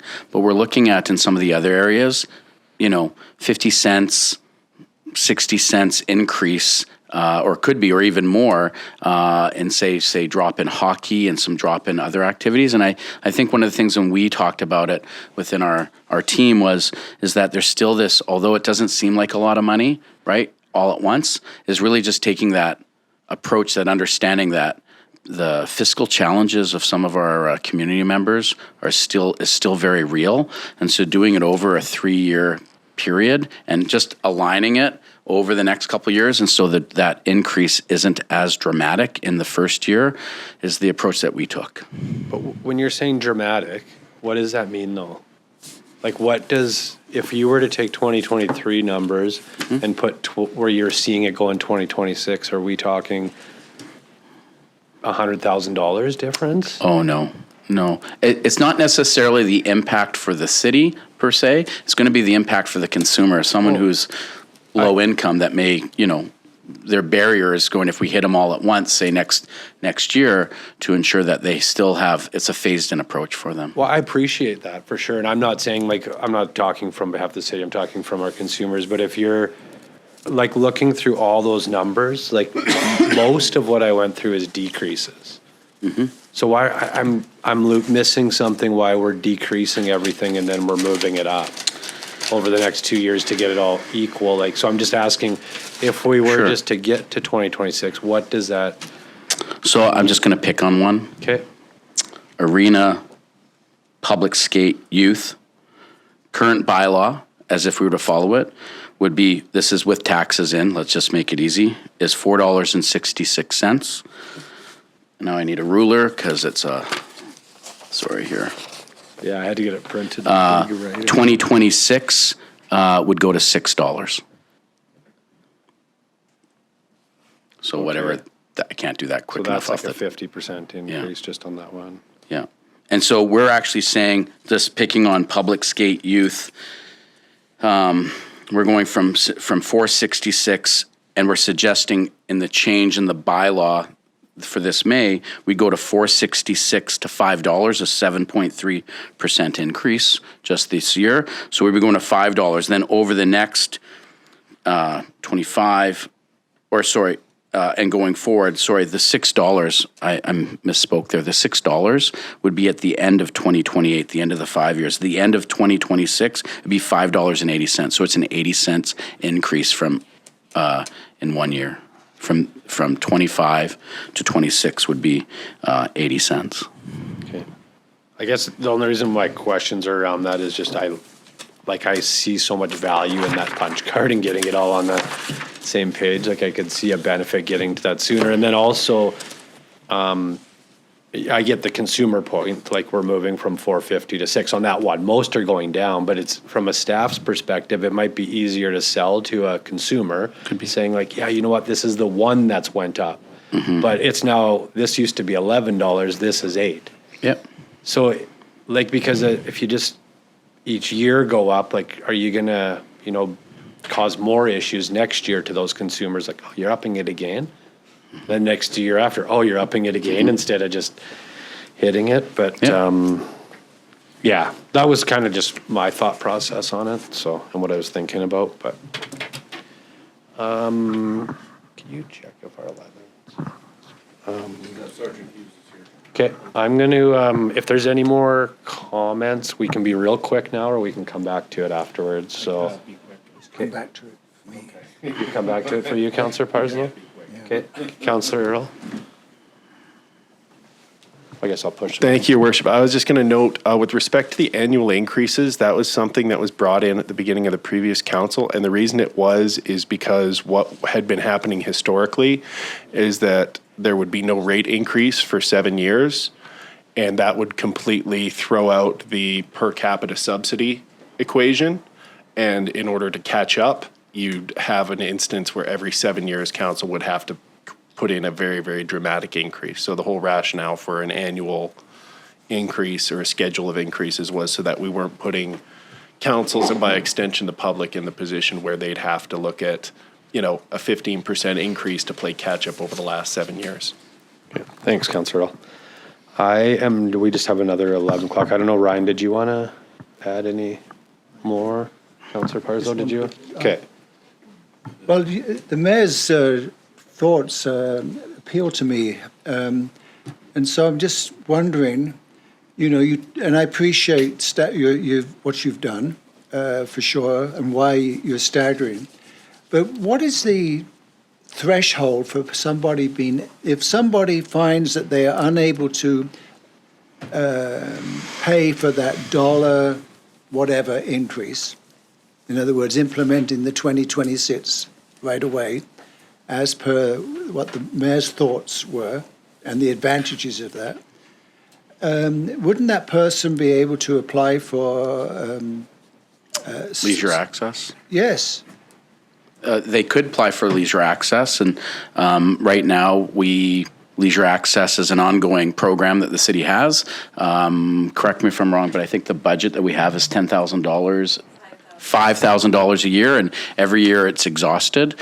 And so if people, that's definitely an avenue. I would just suspect that we may be looking to could look to increase that. Well, I think, as the mayor said, what this, if I can call it this punch card that can be used in different locations, I think is quite a good selling feature. Yeah. Okay. And I wonder, why stall it? The mayor's got me thinking about that. Blame it on you. Sorry for getting you thinking. So through your worship, I mean, I think this is good. This is why we have the committee of the whole discussion, and this is exactly the direction, lack of direction, commentary that we need as we move forward and bring forward a bylaw. So I think we're hearing we'd like to see some options maybe around if we were to implement the pass sooner and what that might look like and stuff. So I'm sure Ryan can go away and his team, they can certainly come back with some of those options for you to consider in the report for the bylaw amendment. Yeah, I mean, I think if council felt as a whole that they'd like to see something different, I mean, that was just my opinion and thoughts, but I like yeah. the idea. Yeah, if that's fine. At least seeing that number, what it is. Okay. For sure. Good. So are we, I know we got Staff Sergeant Hughes here, but I don't, are you comfortable? Because after that, we'll be over. It's really just if council's good, then Ryan's heard the commentary and we'll shape things forward. Okay, perfect. Thank you. Thanks again, Ryan, for all the effort, and to your team for putting all that effort into there. So I enjoyed the weekend reading material. So Ryan, sorry. Sorry, I got to get, next we have 16.2. We have a report from the Staff Sergeant. So I think he's on his way. Morning, Staff Sergeant. Oh, Everybody can hear me. now it's official. You shoveled your way to the office this morning? No, I had four-wheel drive and just straight out. Yeah, it's all good. I'll be shoveling when I get home. I trust everybody here got to work that's safe this morning. Yeah. Excellent news. We had a couple that got stuck in with some snow drifts. Oh, really? This morning, so yeah, we'll get right to it. Okay, sounds great. Welcome. Thank you to the board, mayor and council. Thank you very much. Policing report stats for January 2024. We'll just kind of run through this quick because it's January. So 682 calls for service, up from 611 from the previous year. We saw, it shows an average of 87% of the calls in the city and 13 rural. For most of the year, last year, there was a kind of 83-17 split. So the calls for service relative to last year are down a little bit for the city and up for the rural area. I know that Rural Crime Watch, CTA Group, COPS have been out doing excellent work and reporting, excuse me, just about everything they see. So accounting for some of that rise in the reports, calls for service rural area. Stats. So just being careful of some of the red and the green as we go through the stats. This is year to date. It's 1 month at a time because it's only January. So some of the percentages look like they're completely out of control, but the numbers themselves show a little bit different story. Theft of vehicle, unfortunately, that one doesn't show much of a different story. From 2 last year in January, which is quite low, and then 12 this year, which is quite high. So I went through these. One would suspect that there was a number of these vehicles that were left running, and unfortunately or fortunately, no, that's not the case. So about half of these are take vehicles without consent. So there's no criminal charge that goes with those, because it usually comes down to a misunderstanding. And then we have there's a certain group of, we'll call them known to police individuals that lend their vehicles back and forth to other criminal elements in town. And when their vehicles are towed or otherwise observed in the commission of those offenses, the tactic is to call us and say, my vehicle's been stolen, or somebody took it without my consent. My keys are gone. I'm not sure where it is. So it kind of flags them. They think that they can get out of any ICBC claims if the vehicle's involved in a crash, and exonerates them from any criminal involvement if the vehicle's in a pursuit or anything like that running from us. So it is a tactic that they use. It's been observed by one individual in town, I would say once a month for the last few months. So we are dealing with that. But going from 2 to 12 is a little bit concerning. It's a lot concerning, and especially when you see an increase of 500%. So an increase of 10 in 1 month is quite a bit. So we were working on that. Our thefts from vehicles shows a decrease of 25%, which on its own would be a fantastic statistic, but it's only one file difference, showing that there's no average yet for the year. Break and enter a residence is up from 1 to 7, which is concerning. Some of those, about a third of those, however, are associates to one another. And a certain portion of those are involved in relationship disputes, where one example, we had two files in January where the same person wanted to go back into the house where they weren't welcome anymore. The relationship had dissolved. They wanted to go back and get their stuff. So when they go in, that is classed as a break and enter because they're going in unlawfully. And then when you look at the break and enters to business, that's down from 12 to 6. So combine those two types of break and enters. The criminal piece of that, it's typically the same demographic of individual that is doing the residential and the business beanies for crime or to obtain stolen property and do whatever they're going to do with it. So for 2023, those equate to 13, and for 2024, those also equate to 13. So the crime type is right on average the same from last year to this year. Our assaults with a weapon, aggravated assault, our shooting files, all of those files, thank goodness, are down from 11 to 9. That's one of our big ones. We want to see that one reduce. Our combined efforts from the Uniform Gang Enforcement Team for the Lower Mainland, Prince George Major Crime, Regional GIS, BC Highway Patrol here, and in Fort St. John, lending a hand whenever they can, just flying that flag. Dawson Creek, in December, our local members, we initiated something, it's VST, we've dubbed it, the Violence Suppression Team, and it's just overtime for our members to go out, 2 members in a car, and go out and target our bad guys, doing curfew checks, looking for the individuals that have warrants for them, targeting known residents, targeting known vehicles, doing traffic stops, identifying who's associated to who. So that is, all of that stuff combined is working. It's making Dawson Creek a safer place. We've got a lot of work to do, but we are getting there. Thankfully, with the help of the rest of the RCMP around the province. Our sex assault, sexual interference, all of our sexual related offenses are down from 7 to 3, showing a decrease of 57. Don't want to relish too much in that success because I know that February is kind of climbing back up for some files that we're holding or hadn't been reported. So it'll bring that average kind of back into the averages that we've been seeing. Again, that's one of those file types where I would like to see that, the whole community would like to see that as 0. Unfortunately, that's not the day and age that we live in. So that's our goal, is to get to 0, but that's a battle. Our drug possession, drug trafficking files, again, 50% decrease, but it's the difference of one file. And with decriminalization, those files, those are going to be skewed for quite some time to come. And maybe to the point where while decriminalization is in legislation, we may remove that from reporting at all, but I'll speak with council about that. Impaired driving, alcohol, drug, this is our 24-hour suspensions, our IRPs, immediate roadside prohibitions, whether those are for 30 days or 90 days, are down from 16 to 6, so a decrease of 10 files for the month. BC Highway Patrol's been working hard.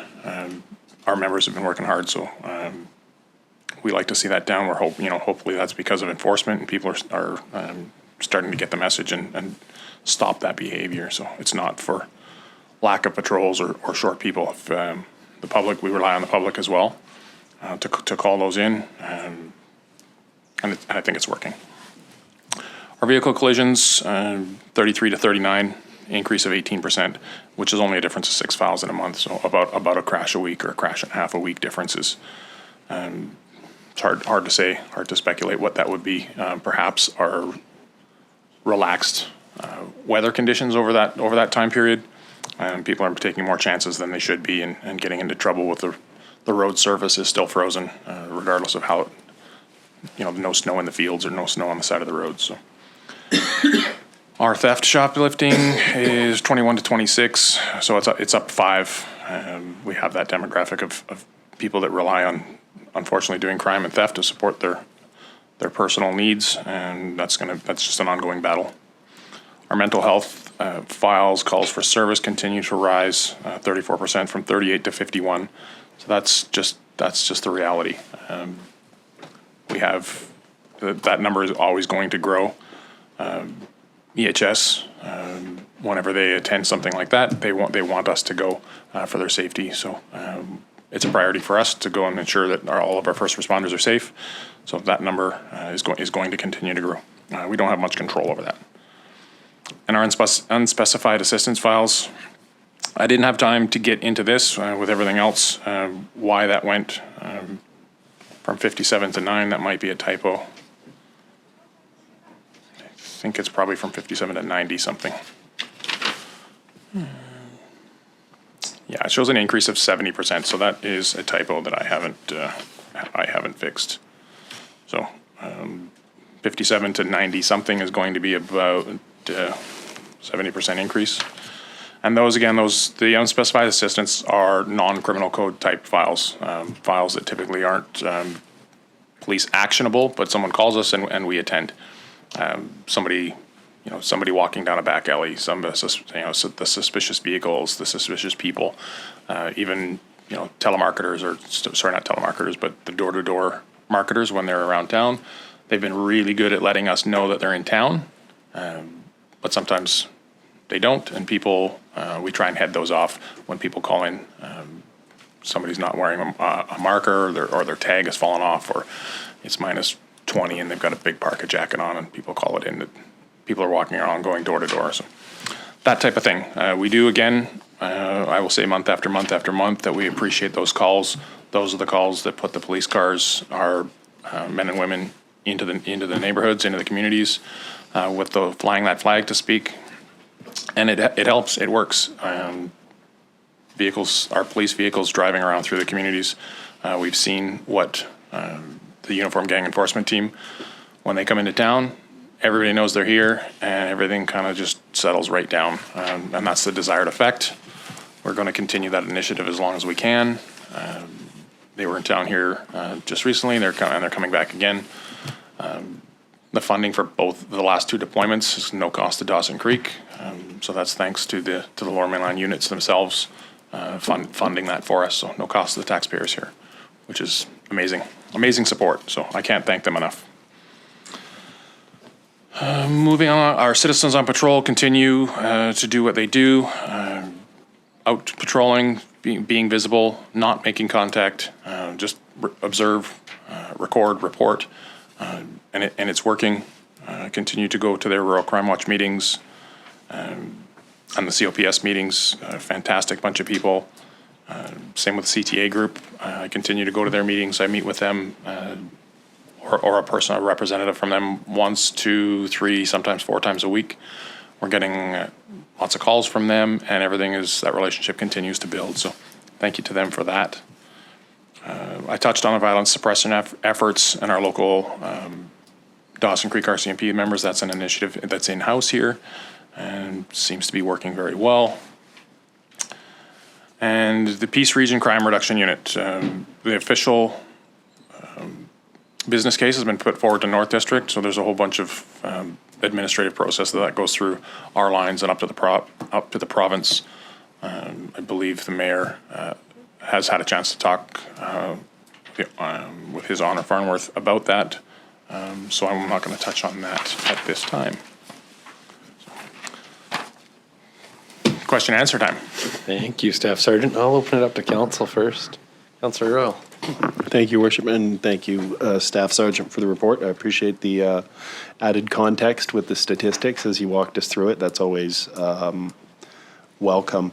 Just one or two things. How is the relationship between, or if it is at all, between yourselves or your detachment and the mobile outreach efforts from Nowakin? Is that something that you're seeing as a helpful presence, or is it an area where you've been able to collaborate successfully? Just in looking at the unspecified mental health stuff, I know the hope was that could mitigate some of that. Yes, thank you. The first, we have a great relationship with them. They've just got a new Executive director, yeah. I believe so. As soon as he came on board, Sergeant Petal and myself went offsite and had about an hour and a half meeting with them, just having that discussion of what are their protocols that are in place, what are our protocols, how those work together, how we can work to improve those. So that was quite recently that happened. Follow-up meeting here is scheduled in the next month or so. So we have a great relationship with them. A couple of different employees that have worked around. Great relationship with our members. We've got, it seems that we have a certain number of members at any given time. Of our 31, there'll be 2 or 3. Sergeant Petal's always been one of them, but as people come and go and develop themselves, they just seem to take it upon themselves to increase that relationship. So we have, informal dedicated contacts within the detachment, and it's a great relationship.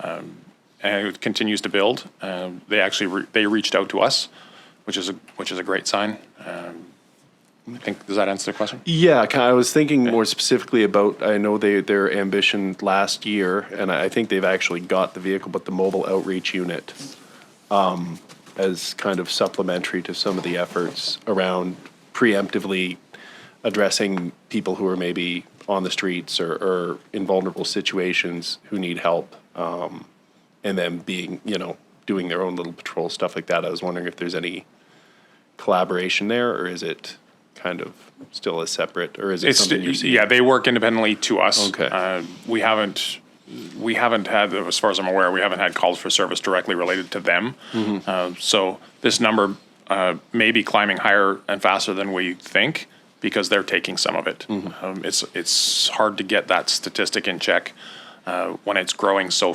fast, and it continues to grow. With addictions, mental health is there's a certain component that is tied to addictions, and there's a component that isn't. So not to say that all of the mental health are addiction related and all the addiction is mental health related, but that mobile outreach center is definitely going to take some of this away. I just don't know how long that's going to take to see that effect in the policing statistics. Yeah, I'd also be curious to see as that initiative gets its legs underneath it, what the impact is. And then I guess just one second one, I guess I want to obviously thank you guys and your colleagues throughout the province for their aid with the specialized or the gang enforcement and their efforts here over the last few deployments are certainly starting to pay dividends, and that's something we're all incredibly grateful for. I guess just curious around training and development of our local detachment. When those guys are in town, are they segregated from the regular detachment, or is there an opportunity for some of the local people to do they get additional training and experience that they can then, utilize in their job? Because I assume there's, it's a specialized force, so there's maybe some, I know here we seem to get a lot of people that are newer to the profession, so just wondering if there's those opportunities are being taken advantage of by them, or we have the ability to. Yes, there definitely is. They call it a rider program. So the gang enforcement team specifically is an integrated team. So there's municipal police force members and RCMP members in the team that deploys. And when they come up, there's 4 vehicles and 8 members. So they run 2 and 2.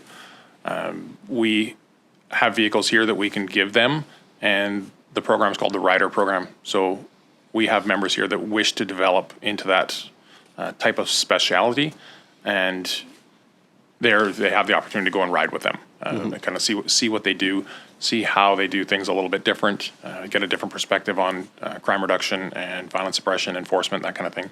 So most definitely, our members here, again, as we have members available, I can't take our members away from core policing.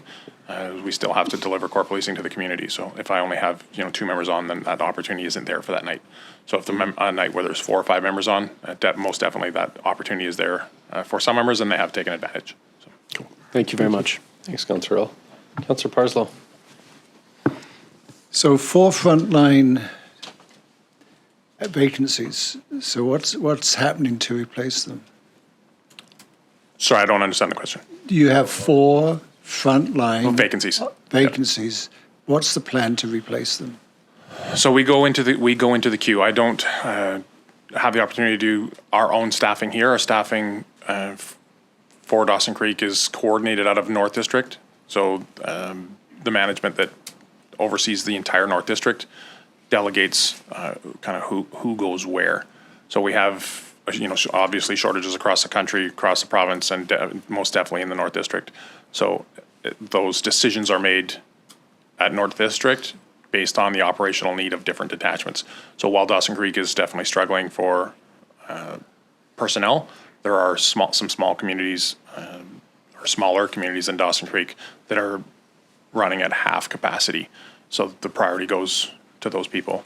So Depot Division out of Regina is our training center, is running at the capacity that is as much as they can get recruits in, as much as we're attracting people to the career.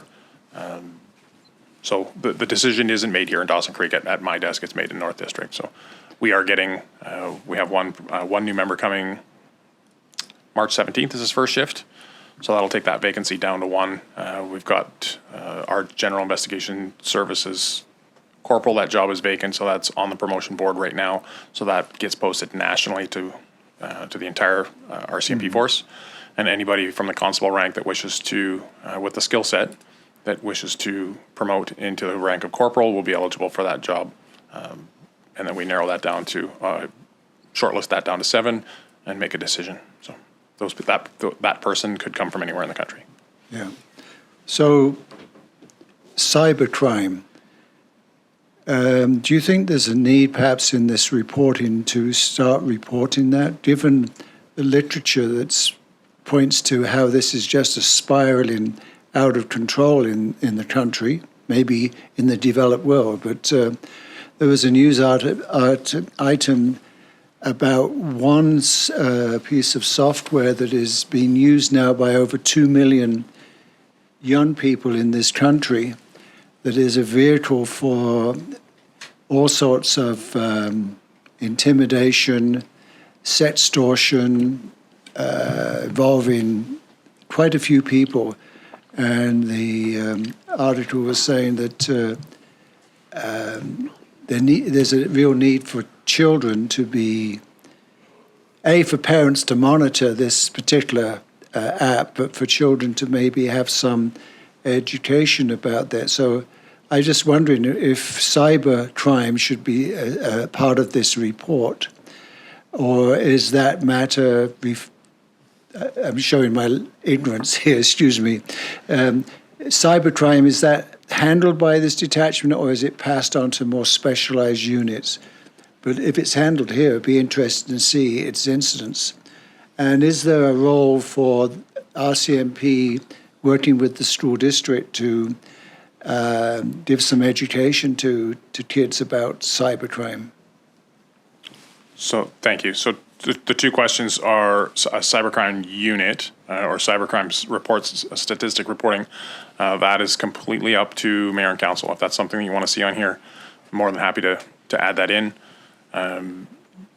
Brings us into the second part of the question, A and B with the schools, and then and the education piece, and then having what's dealt with locally. So not a lot of it is dealt with locally. If a lot of them are international scams with the cybercrime, so that gets forwarded. When somebody calls in and says, I've got this phone number and it's a Nigerian phone number or this email address, and if we can identify that right out of the get-go, that offense did not occur here in Dawson Creek. It occurred somewhere internationally, so those are referred off to, the name escapes me. It's the Canadian Fraud Center. I think there's a website. So if you call in with one of those are typically put to that specialized section. So they're not handled here in Dawson Creek. If it's something local that, a scam out of Fort St. John or a scam out of Prince George, or we know that it's local in BC and we don't know where that subject complaint is located, then we will create the file here in Dawson Creek. So the cybercrime statistics might not reflect exactly what's going on in the big picture, in the international picture, because our statistics are the local piece. And as far as schools, there's any opportunity where any of the school districts across the province want to work with the RCMP, more than happy to do that. It has to fit in their curriculum. There's policies and procedures, obviously, in the school. COVID kind of took the police out of the schools a lot, so it's still kind of the struggles and challenges trying to get that back going. So, Thank you. Thanks, Councillor Parcel. You complete? Okay. Thank you. Councillor Apollonio. Thank you, Worship, and thank you, Staff Sergeant, and for the hard work of your team and, of course, the report. Just one question. If, for example, someone is driving and he hit someone, like a pedestrian, what category it will fall, like on the report, or is on a separate report? For example, someone is driving, hit a passersby or a pedestrian. What category it will fall? Sorry, like where would that be? Where would that show in the statistic reporting? Yeah. Mm-hmm. That's under your motor vehicle collision. But okay. So a motor vehicle collision can be anything from a pedestrian struck to a single vehicle rollover, a vehicle just off-road through the snow into someone's, if they did damage to someone's lawn and there was no damage to the vehicle at all, it's still considered a motor vehicle collision. So collision may be a bit of a misleading word. We call them MVI, was motor vehicle incidents now. So that's captured under those statistics. Now, that being said, they have to be reported to us.